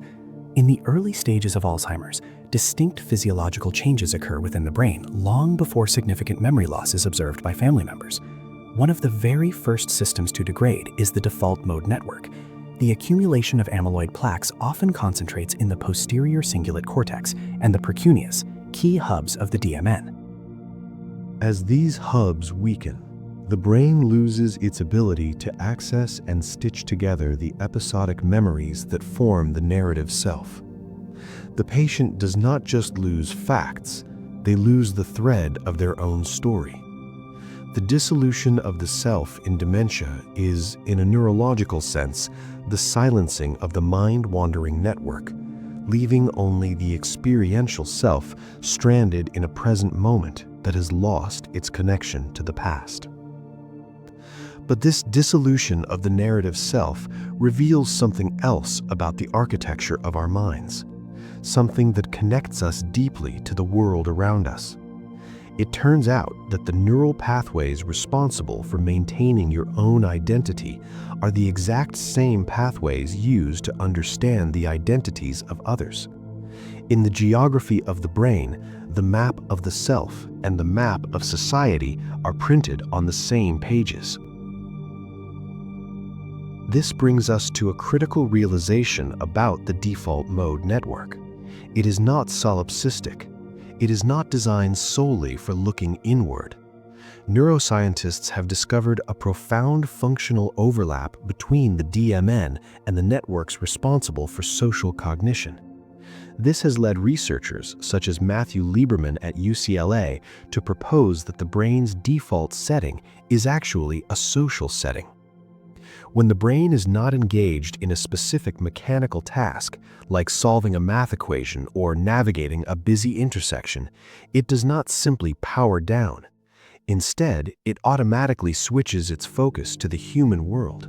It begins to process relationships, intentions, group dynamics, and social standing. This automatic processing supports a capability known in psychology as theory of mind. This is the cognitive ability to recognize that other beings have thoughts, beliefs, and desires that are distinct from your own. It sounds simple to us because we do it effortlessly, but it is a complex computational feat. To understand someone else, you must essentially run a simulation of their mind within your own hardware. You must decouple from your own immediate sensory reality and construct a model of their perspective. Mind wandering serves as the laboratory for these simulations. Consider how often your daydreams involve rehearsing a conversation. You might find yourself replaying a dialogue from yesterday or imagining an interaction that might happen next week. You visualize asking for a favor or confronting a friend, and you actively tweak the script in your head. You think, if I say this, they might feel defensive, so I should say that instead. This is not merely anxiety or idle fantasy. It is high-level social calibration. Your brain is using its downtime to update its predictive models of the people in your life. It is testing scenarios in a safe, virtual environment so that when the real interaction occurs, you have already navigated the potential pitfalls. This internal projection is also the engine of empathy. True empathy requires the ability to vividly imagine an experience you are not currently having. It requires the brain to suppress the signals of the here and now to tune in to the invisible frequency of someone else's emotional state. Studies have shown that when the default mode network is disrupted, our ability to accurately read the emotions of others diminishes. We need to be able to drift away from the physical world to connect with the social world. Evolutionarily, this prioritization makes perfect sense. For early humans, social exclusion was arguably as dangerous as a physical predator. Being cast out of the group was often a death sentence. Therefore, the brain evolved to treat social information as critical data, processing it in the background whenever it wasn't occupied with immediate physical survival. We are wired to think about each other, using our quiet moments to reinforce the invisible threads that hold our tribes together. If those invisible threads aren't actively vibrating with social data, the brain generates a specific sensation to prompt action. We often mistake this sensation for a character flaw or a symptom of laziness, but neurobiologically, boredom is actually a distinct drive state. Much like hunger is a biological alert that your caloric energy is low, or thirst is a signal that hydration is needed, boredom is simply the brain's urgent notification that its engagement levels have dropped below a critical threshold. It is a neural alarm bell ringing to tell you that the current environment is failing to provide enough information to keep your prediction engines running smoothly. Evolutionarily, this makes perfect sense. An organism that was perfectly content staring at a blank wall for days would likely miss the subtle signs of a predator or fail to notice a new source of food. Therefore, the brain made boredom physically uncomfortable. It feels restless and agitating because it is designed to force you to move, to explore, and to change your context. This is where the default mode network attempts to rescue you. When external stimulation drops, when the lecture gets dull or the waiting room is quiet, the DMN spins up to provide internal stimulation. It tries to fill the gap with memories, future plans, or hypothetical social scenarios. It is an attempt to self-generate the complexity that the outside world is currently lacking. However, in our modern landscape, this delicate calibration has been significantly disrupted. We rarely allow that biological signal to ring for more than a few seconds. At the very first twinge of boredom, that initial uncomfortable spike of neural understimulation, we almost instinctively reach for a pocket computer. By instantly flooding the visual cortex with bright lights and scrolling feeds, we silence the alarm. We treat boredom like a problem to be solved immediately with external data, rather than a prompt to engage our internal seeking systems. This reaction creates a unique neurological consequence. By medicating away the feeling of boredom with digital inputs, we inadvertently suppress the default mode network's natural function. We stop the mind from wandering because we never allow the journey to begin. The DMN needs that moment of silence, that vacuum of activity to initiate its creative processes. If you always feed the brain cheap, easy data from a screen, it never has to work to generate its own entertainment. It loses the practice of internal storytelling. Neuroscientists suggest that this friction, the agitation of being bored, is actually a prerequisite for deep internal thought. Just as you must feel hungry to truly enjoy a meal, your brain perhaps needs to feel the ache of emptiness before it can construct a truly novel idea. By eliminating boredom from our lives, we may be eliminating the very biological trigger that forces us to look inside ourselves for answers. We are effectively short-circuiting a loop that has driven human innovation for thousands of years, trading the difficult work of imagination for the easy comfort of consumption. To understand why this internal loop exists, we must look at the strict biological ledger of human energy consumption. The human brain is a notoriously greedy organ. Despite accounting for only about 2% of your total body weight, it demands roughly 20% of your daily energy intake. This is a massive metabolic tax. For decades, neuroscientists assumed that this energy was primarily spent on active tasks, solving problems, processing visual movement, or coordinating complex motor skills. They believed that when you sat quietly and stared at a wall, your brain's energy consumption would plummet like a laptop entering sleep mode to save battery.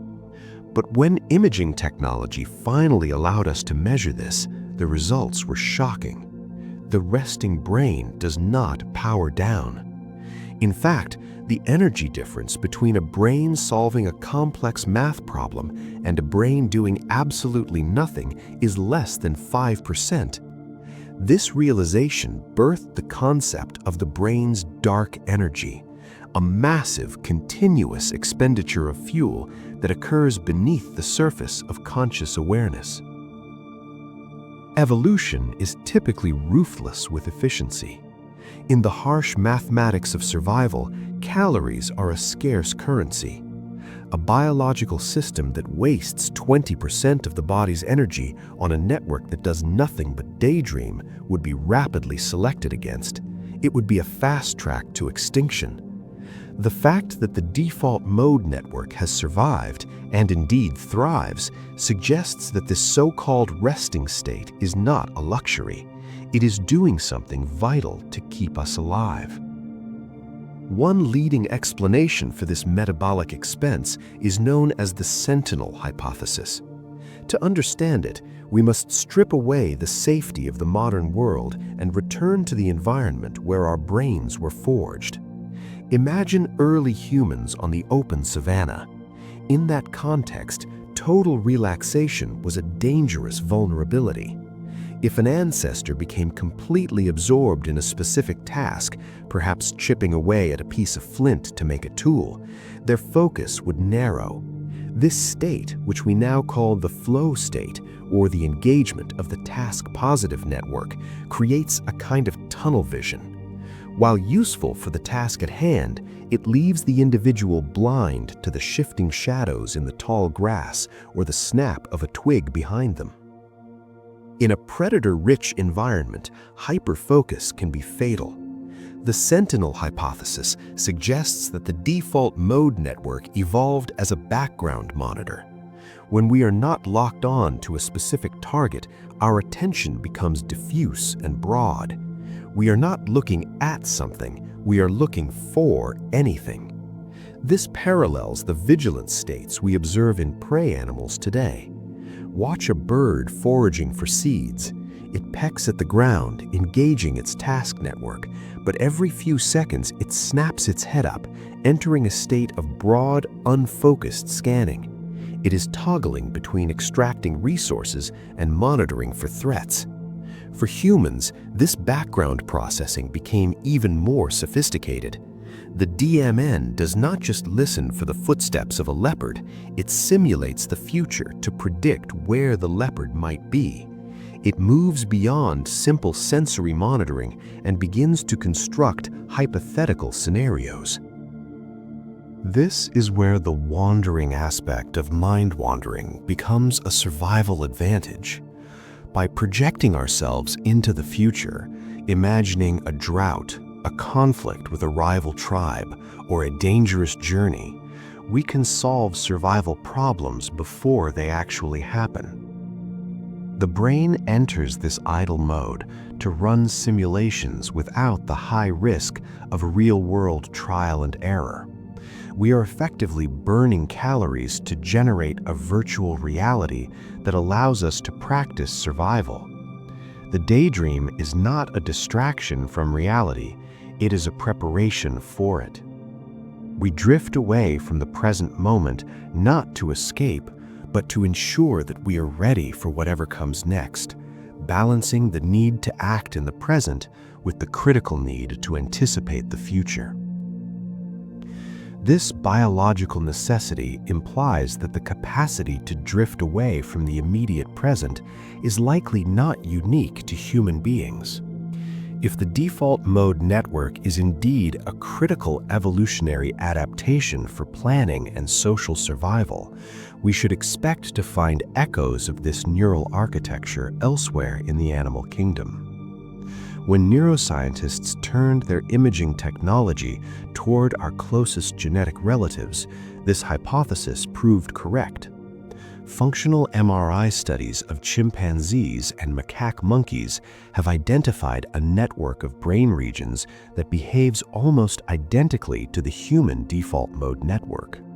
When these primates are resting, not engaged in a specific external task, the midline structures of their brains synchronize in a familiar pattern.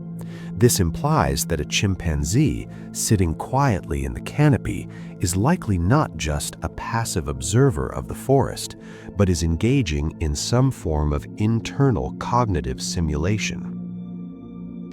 The evidence for this offline processing extends even further down the evolutionary tree, appearing in creatures far removed from primates.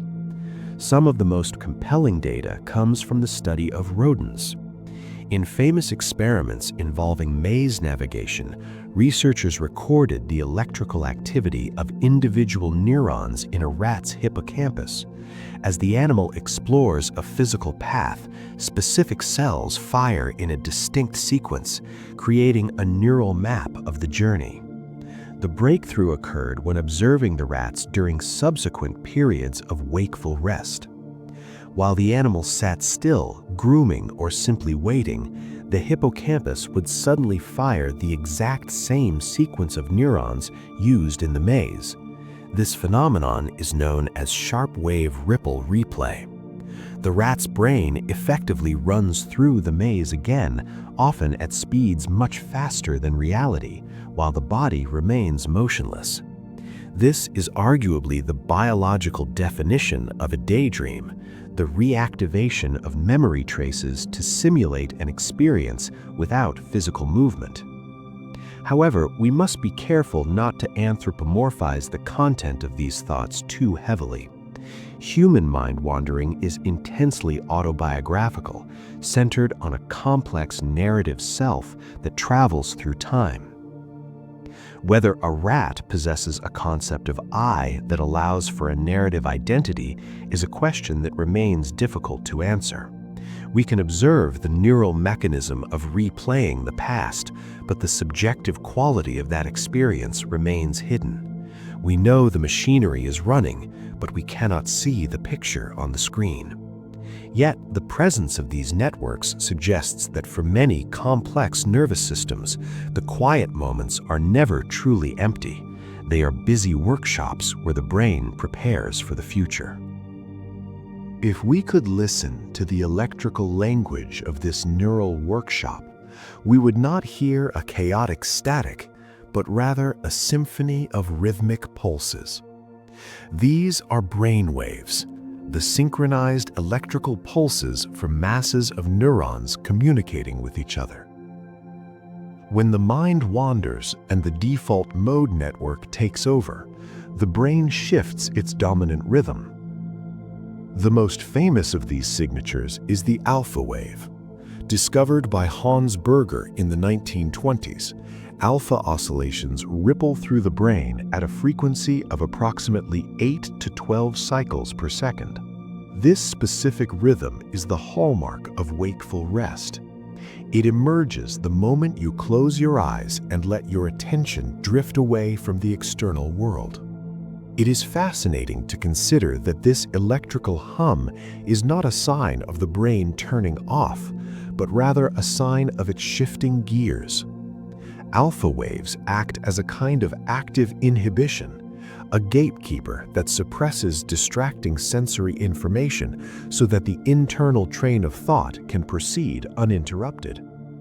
When you are daydreaming, high levels of alpha activity in the visual cortex effectively block out visual input, allowing your mind's eye to see vivid scenarios without interference from the real room around you. Drifting deeper into the state of mind wandering, we often encounter theta waves. These are slower, oscillating at roughly 4 to 8 cycles per second. While alpha represents a bridge between the conscious and subconscious, theta is the rhythm of deep relaxation, memory, and vivid imagery.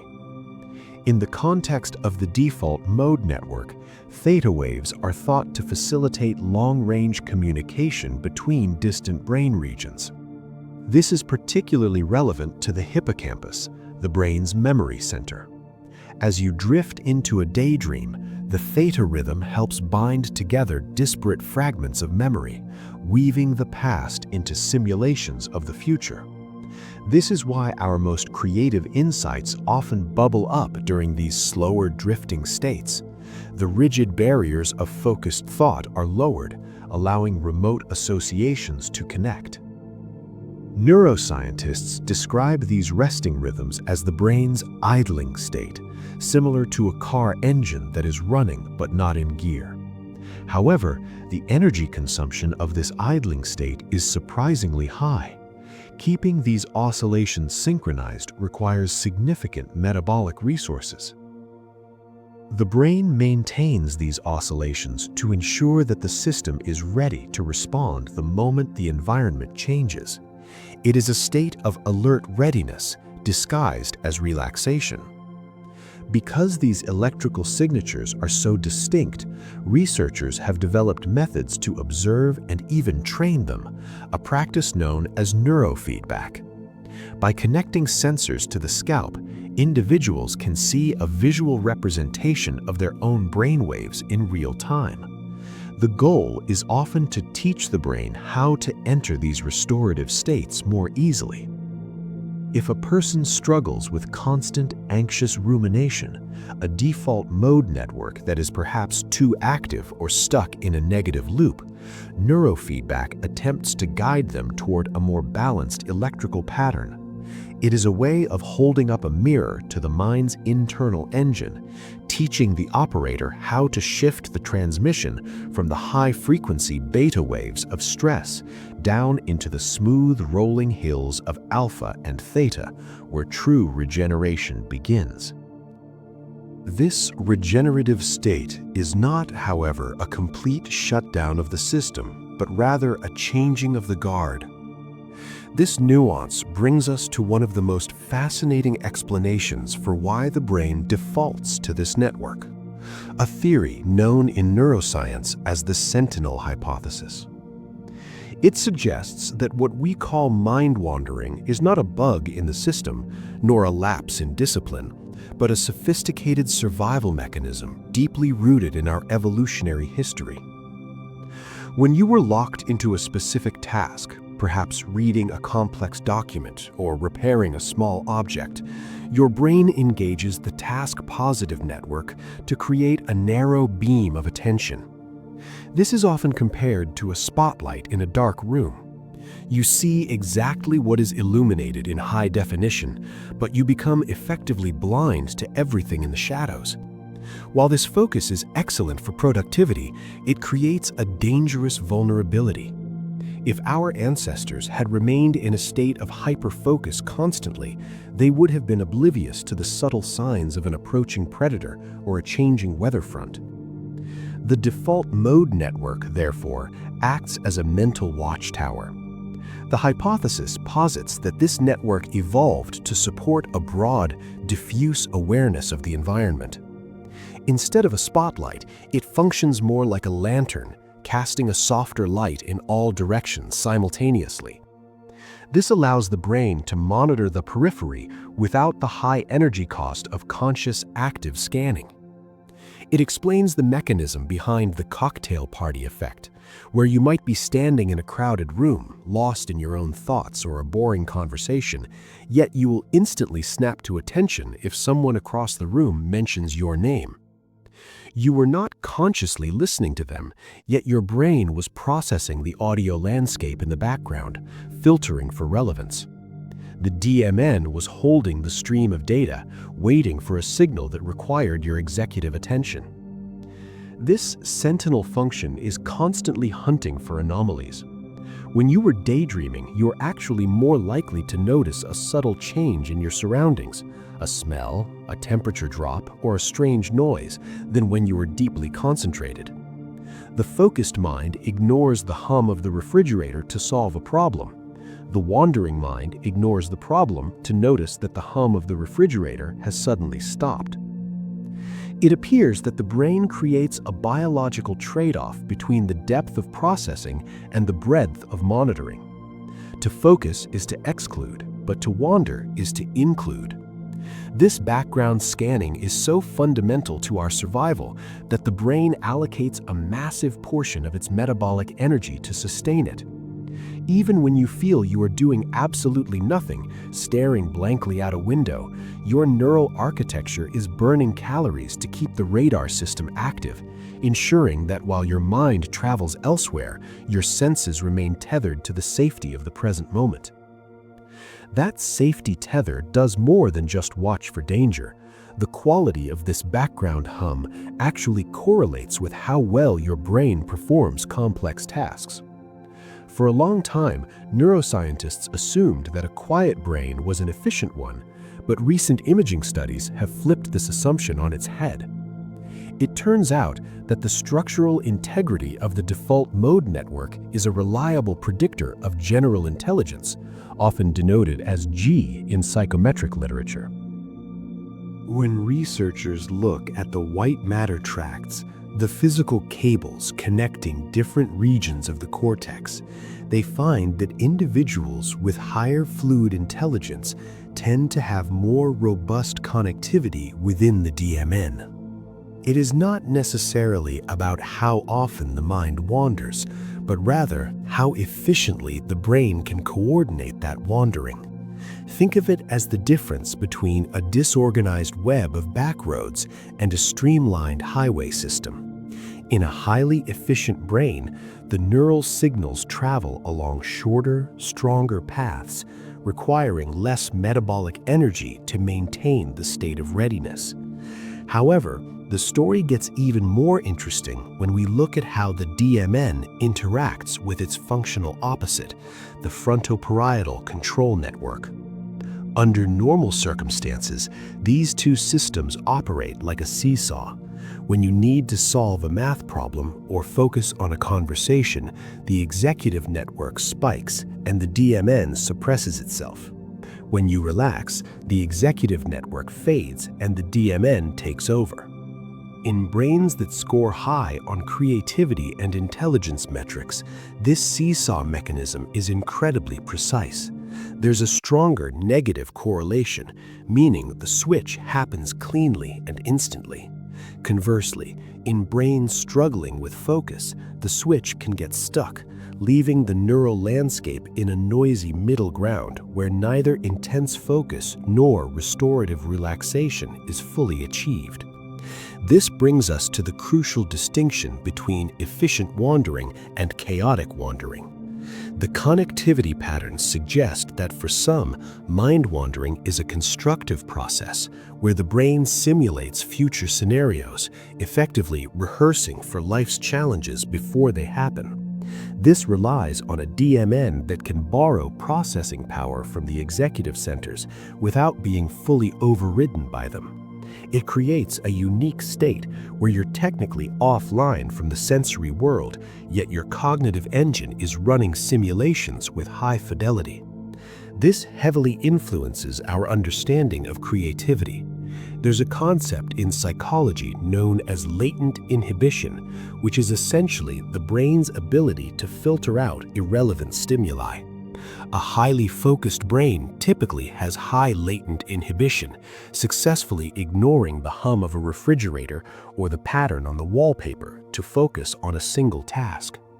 However, creative minds often show lower latent inhibition, or what scientists call leaky attention. Their sensory filters are more porous. The DMN in a creative individual integrates this extrasensory noise, combining unrelated concepts to form new ideas, suggesting that the genius of a breakthrough moment often comes from a strategic failure to ignore the irrelevant. The brain is essentially allowing a controlled amount of chaos to enter the system. This controlled chaos reaches its absolute peak during a specific time of day, or rather, a specific state of consciousness that every single human experiences, usually without ever fully remembering it.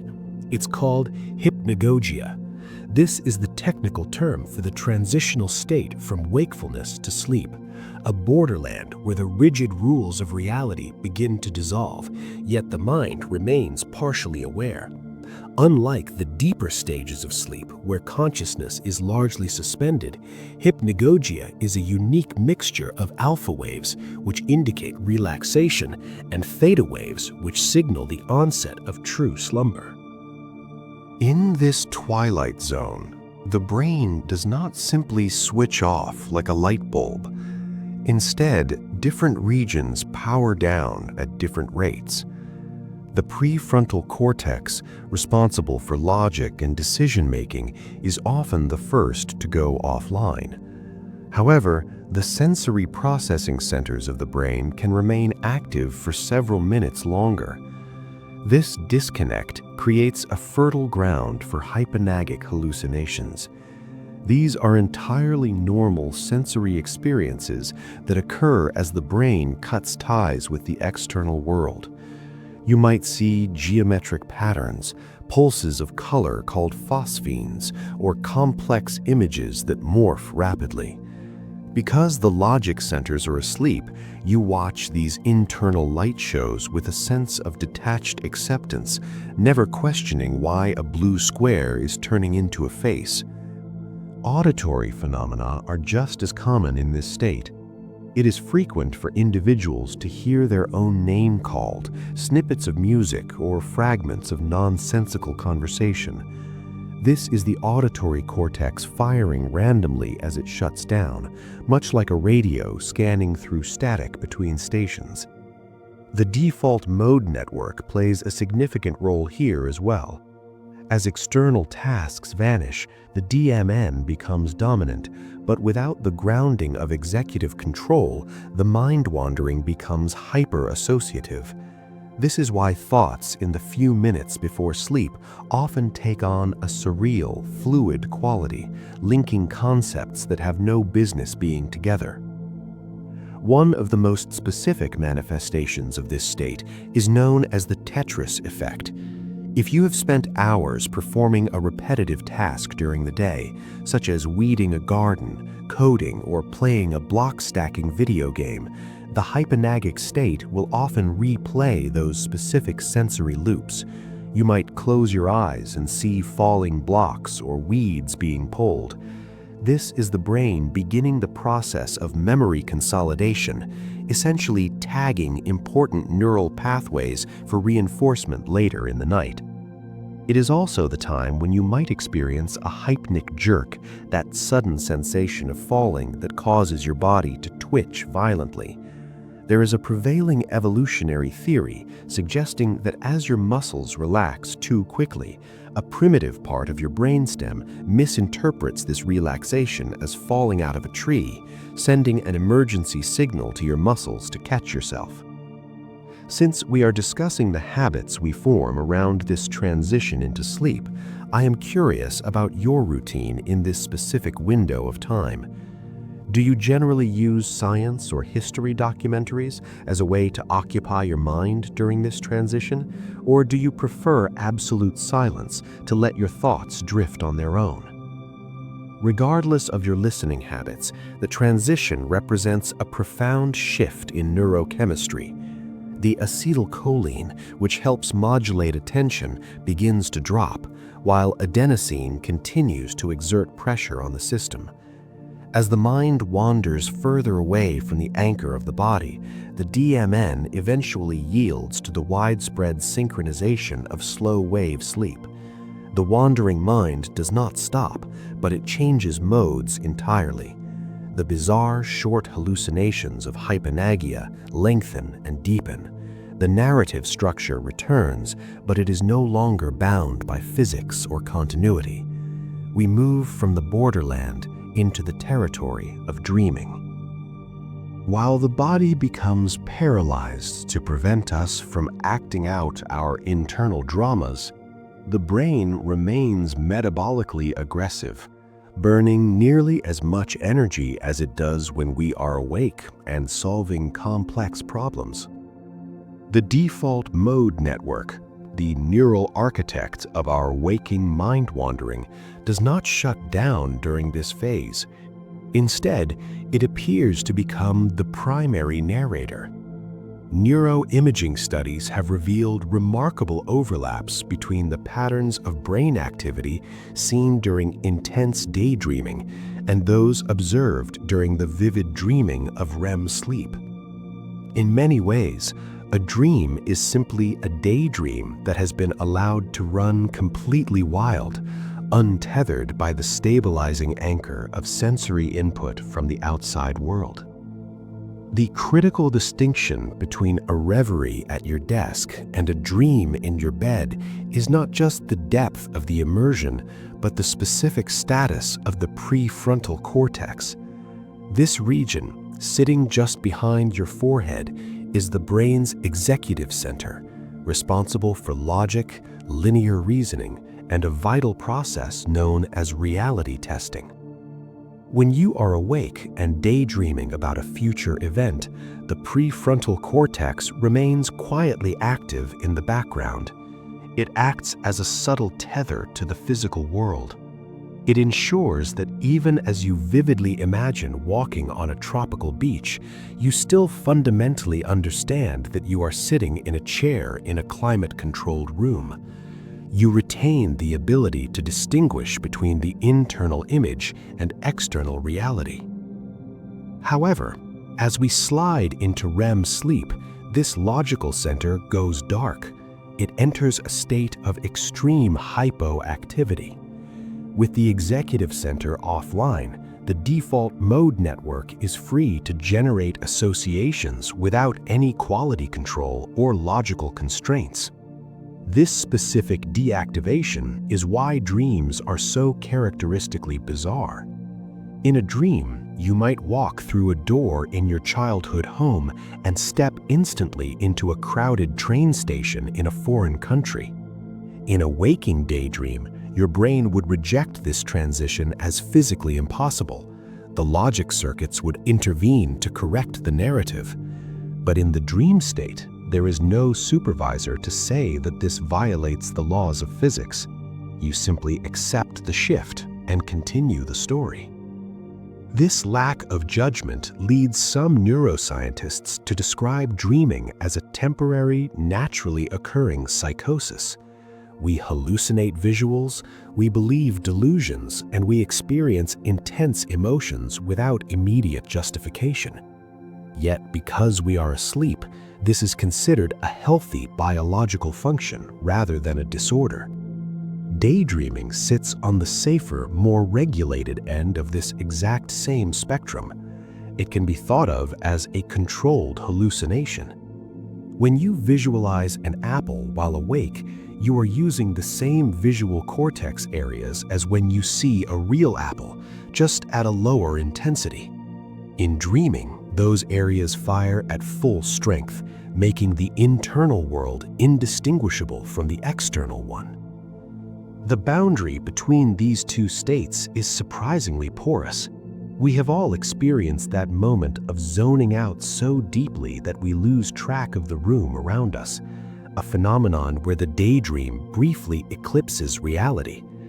This suggests that the difference between thinking and dreaming is not a switch that is flipped on or off, but a gradient that shifts depending on our level of alertness.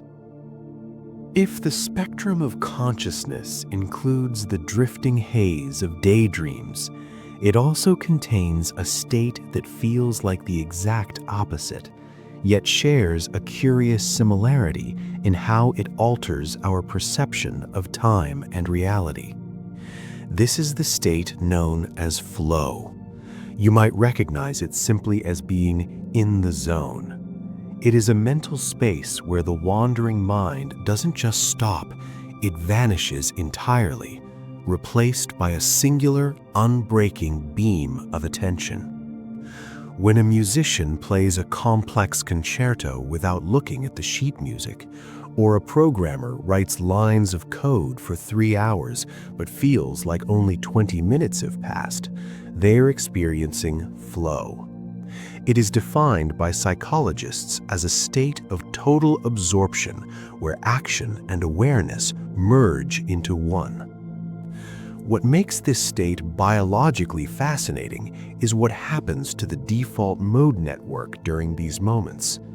We have established that the DMN is the neurological seat of the self, the narrator that tells you who you are, what you are worried about, and what you need to do tomorrow. However, during flow, the brain performs a radical resource allocation.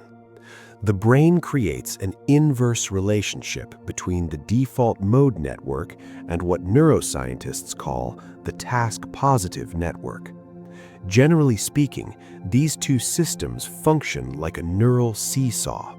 When the task-positive network engages to solve a difficult problem, track a moving object, or execute a precise physical movement, the default mode network must be suppressed. The brain consumes roughly 20% of the body's metabolic energy, despite representing only about 2% of its weight. Because it operates on a finite energy budget, it cannot run every system at maximum capacity simultaneously. When the demand for focused attention peaks, the brain routes fuel away from the introspection centers. This suppression is not subtle. In deep flow states, the deactivation of the DMN is so profound that the very sense of being a separate entity begins to dissolve. This loss of self-consciousness is not a metaphorical description, it is a measurable biological event. Researchers describe this phenomenon using the specific term transient hypofrontality. The word transient simply means temporary. Hypo is the opposite of hyper. It means less or underactive. And frontality refers to the prefrontal cortex, the front part of the brain responsible for higher-level cognitive planning, analyzing, and self-judging. So, transient hypofrontality effectively means a temporary reduction in activity in the brain's executive command center. The CEO of the brain takes a break, allowing the unconscious, highly skilled parts of the mind to take over the controls without interference. This explains why when you are truly engrossed in a task, you stop doubting yourself. The part of the brain responsible for doubt has literally gone offline. It is too expensive, metabolically speaking, to keep the inner critic running while the brain is burning energy on high-performance processing. This biological trade-off offers a compelling explanation for why flow states feel so good, often described as some of the most euphoric moments of human existence. It is not necessarily because the task itself is easy. Often, flow arises during the most difficult challenges we face. Rather, the pleasure comes from the silence. The brain escapes its deep, worn-out grooves, the neurological equivalent of skiing in fresh powder rather than following the deep, icy ruts of habit.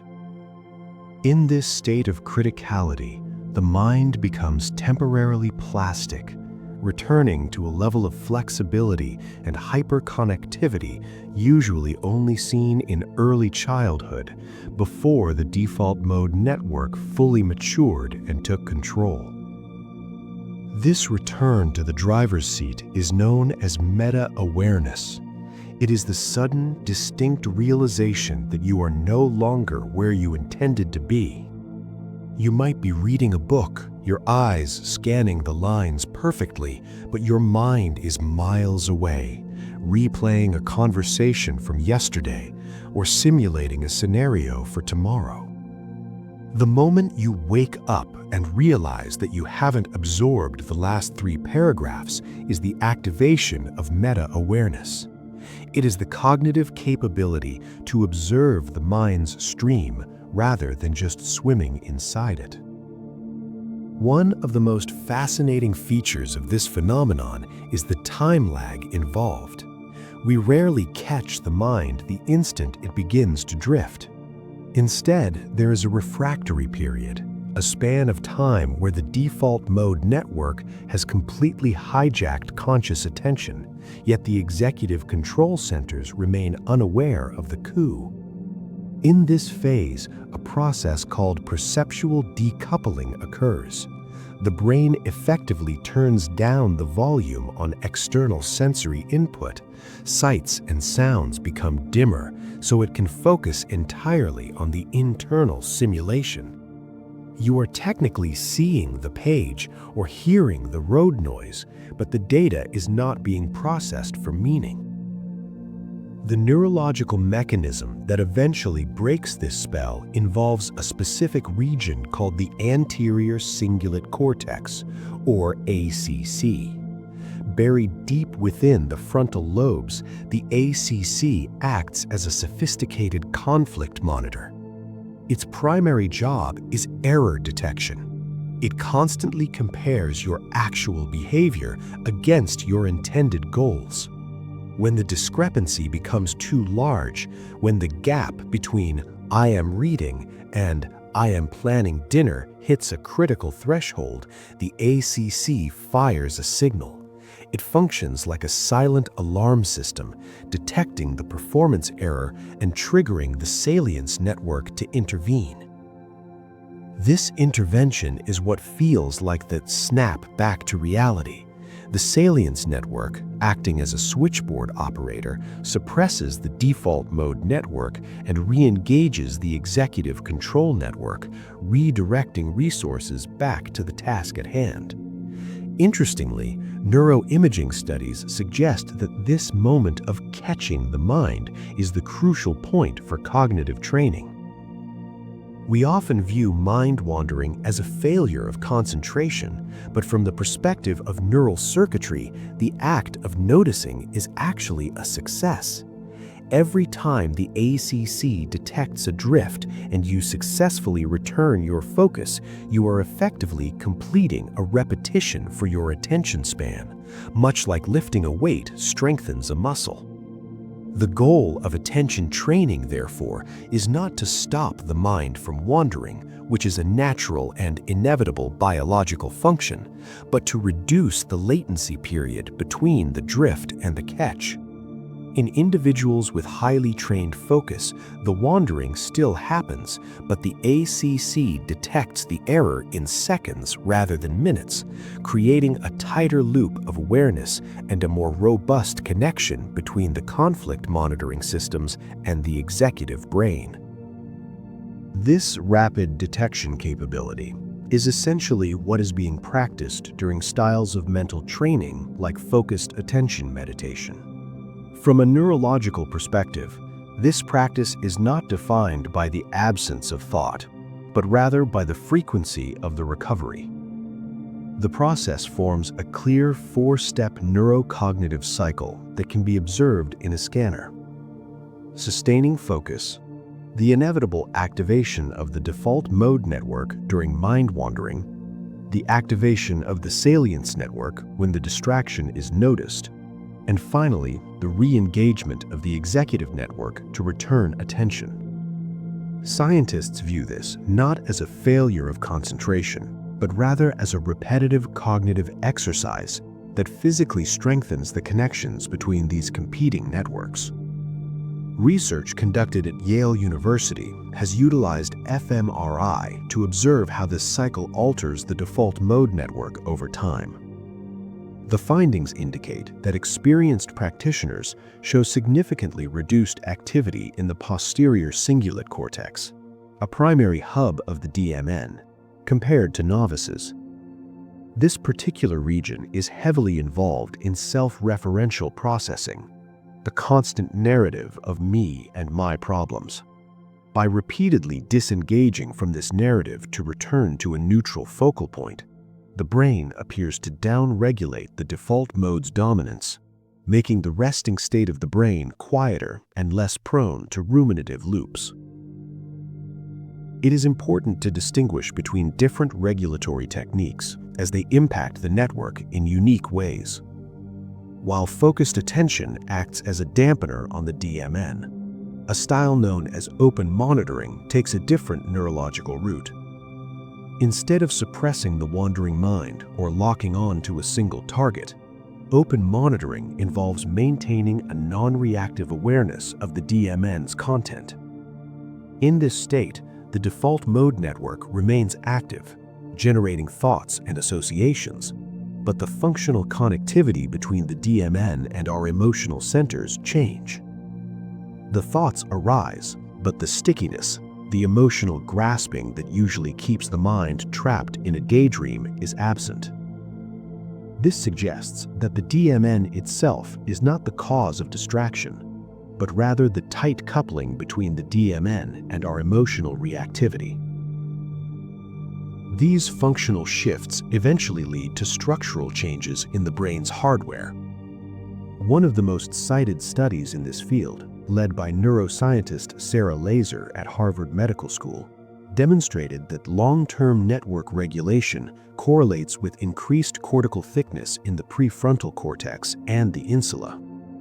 The insula is particularly interesting because it bridges the gap between bodily sensation and emotional awareness. Under normal conditions, the cortex thins as we age, which is a marker of cognitive decline. However, in this specific study, older individuals with a long history of regulating their attention displayed cortical thickness in these regions comparable to people decades younger. This implies that managing the interplay between the task-positive network and the default mode network may act as a potent neuroprotective factor against aging. Perhaps the most significant finding regarding network regulation is the shift from state effects to trait effects.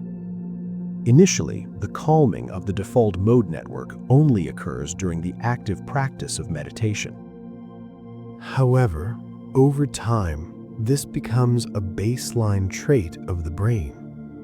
The functional connectivity changes so that even when the individual is not mediating, the DMN is less likely to hijack attention. The posterior cingulate cortex becomes less reactive, meaning that when the mind does wander, it is less likely to get stuck in negative self-referential patterns. The result is not a mind that never wanders, but a network that is flexible enough to drift into imagination and then return to the present without friction. This capability is central to what psychologists have termed positive constructive daydreaming. Unlike the slippage into anxiety that characterizes poor attentional control, this form of wandering is playful, vivid, and intentional. It is characterized by imagery that feels more like planning or storytelling than worrying. Researchers have found that this specific type of mental drifting is associated with higher levels of openness to experience and greater creative problem-solving abilities. The difference often lies in the context and the activity accompanying the thought. You might have noticed that your most profound insights rarely arrive while you are staring intensely at a spreadsheet or straining to force a solution. Instead, these moments tend to bubble up during low-demand tasks. This is the neuroscientific basis for the phenomenon often called the shower effect. When you are performing a rote, habitual activity, such as washing dishes, folding laundry, or walking a familiar route, the brain's executive control network is only lightly engaged. It is occupied just enough to prevent the mind from spiraling into total boredom, but not taxed enough to suppress the default mode network. This specific state allows the brain to engage in a process known as incubation. Information you have previously consumed is allowed to collide in new ways because the strict gatekeepers of your focused attention have stepped aside for a moment. The rhythmic nature of walking in particular has been shown to promote this state, syncing the body's movement with a free associative flow of ideas. Productivity experts and neuroscientists sometimes refer to this intentional decoupling as scatter focus. It is the practice of deliberately managing your attention by letting it off the leash. There is a distinct neurochemical difference between checking your phone because you are distracted and staring out a window because you are letting your mind digest information. One is a high dopamine reaction to external stimuli, which fragments your attention span. The other is an internal processing mode that utilizes the DMN to synthesize complex data. In the state of scatter focus, you simply permit the mind to roam around a specific problem or to wander freely, observing where it goes without judgment. However, cultivating this state requires a resource that has become increasingly scarce: mental white space.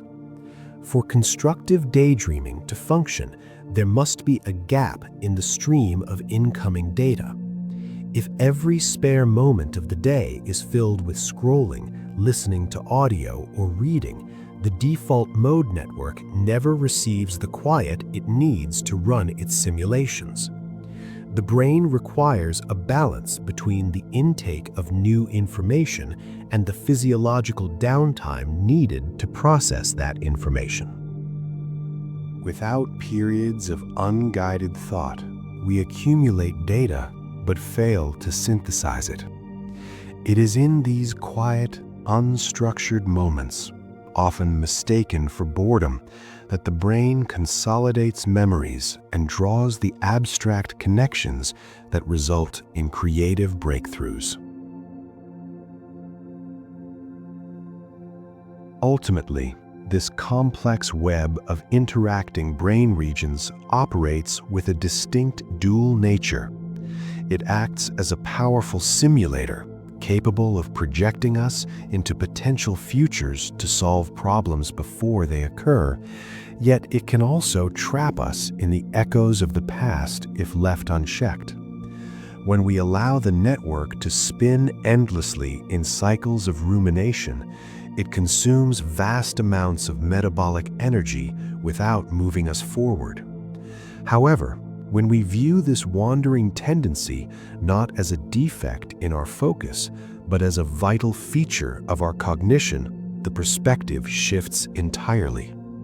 This network is the architect of our autobiography, the silent narrator stitching together the disparate moments of experience into a cohesive story of self.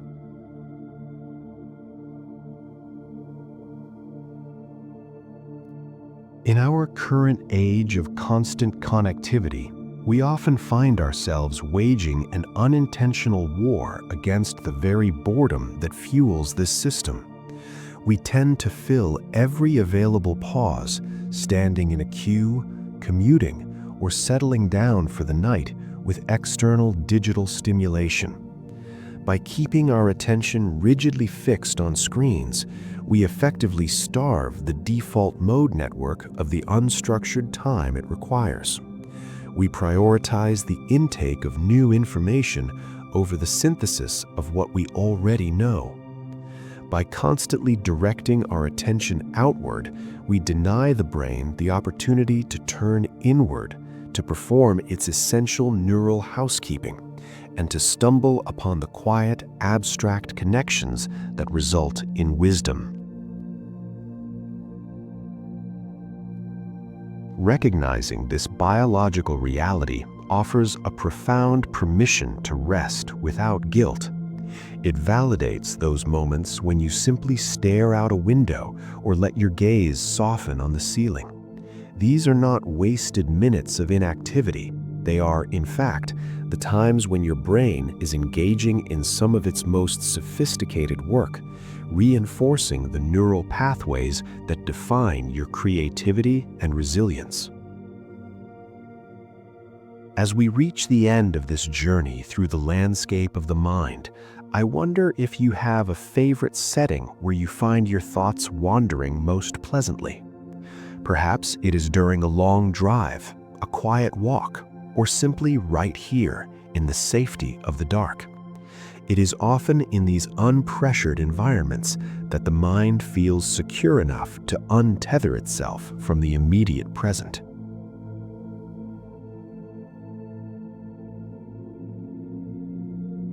Understanding the neuroscience of daydreaming fundamentally transforms how we view our own mental downtime. It reveals that zoning out is not a glitch in the system, but a highly evolved function designed to help us navigate the complexities of being human. We are biologically built to wander. So, as you drift closer to sleep, knowing that your brain is prepared to carry on its vital maintenance without your conscious effort, consider supporting this archive of relaxing facts by subscribing. It allows us to continue these quiet explorations together. For now, you can safely let your default mode take the helm, drifting away from the structured science of the day and into the restorative drift of the night, confident that even in silence, your mind is doing exactly what it was meant to do.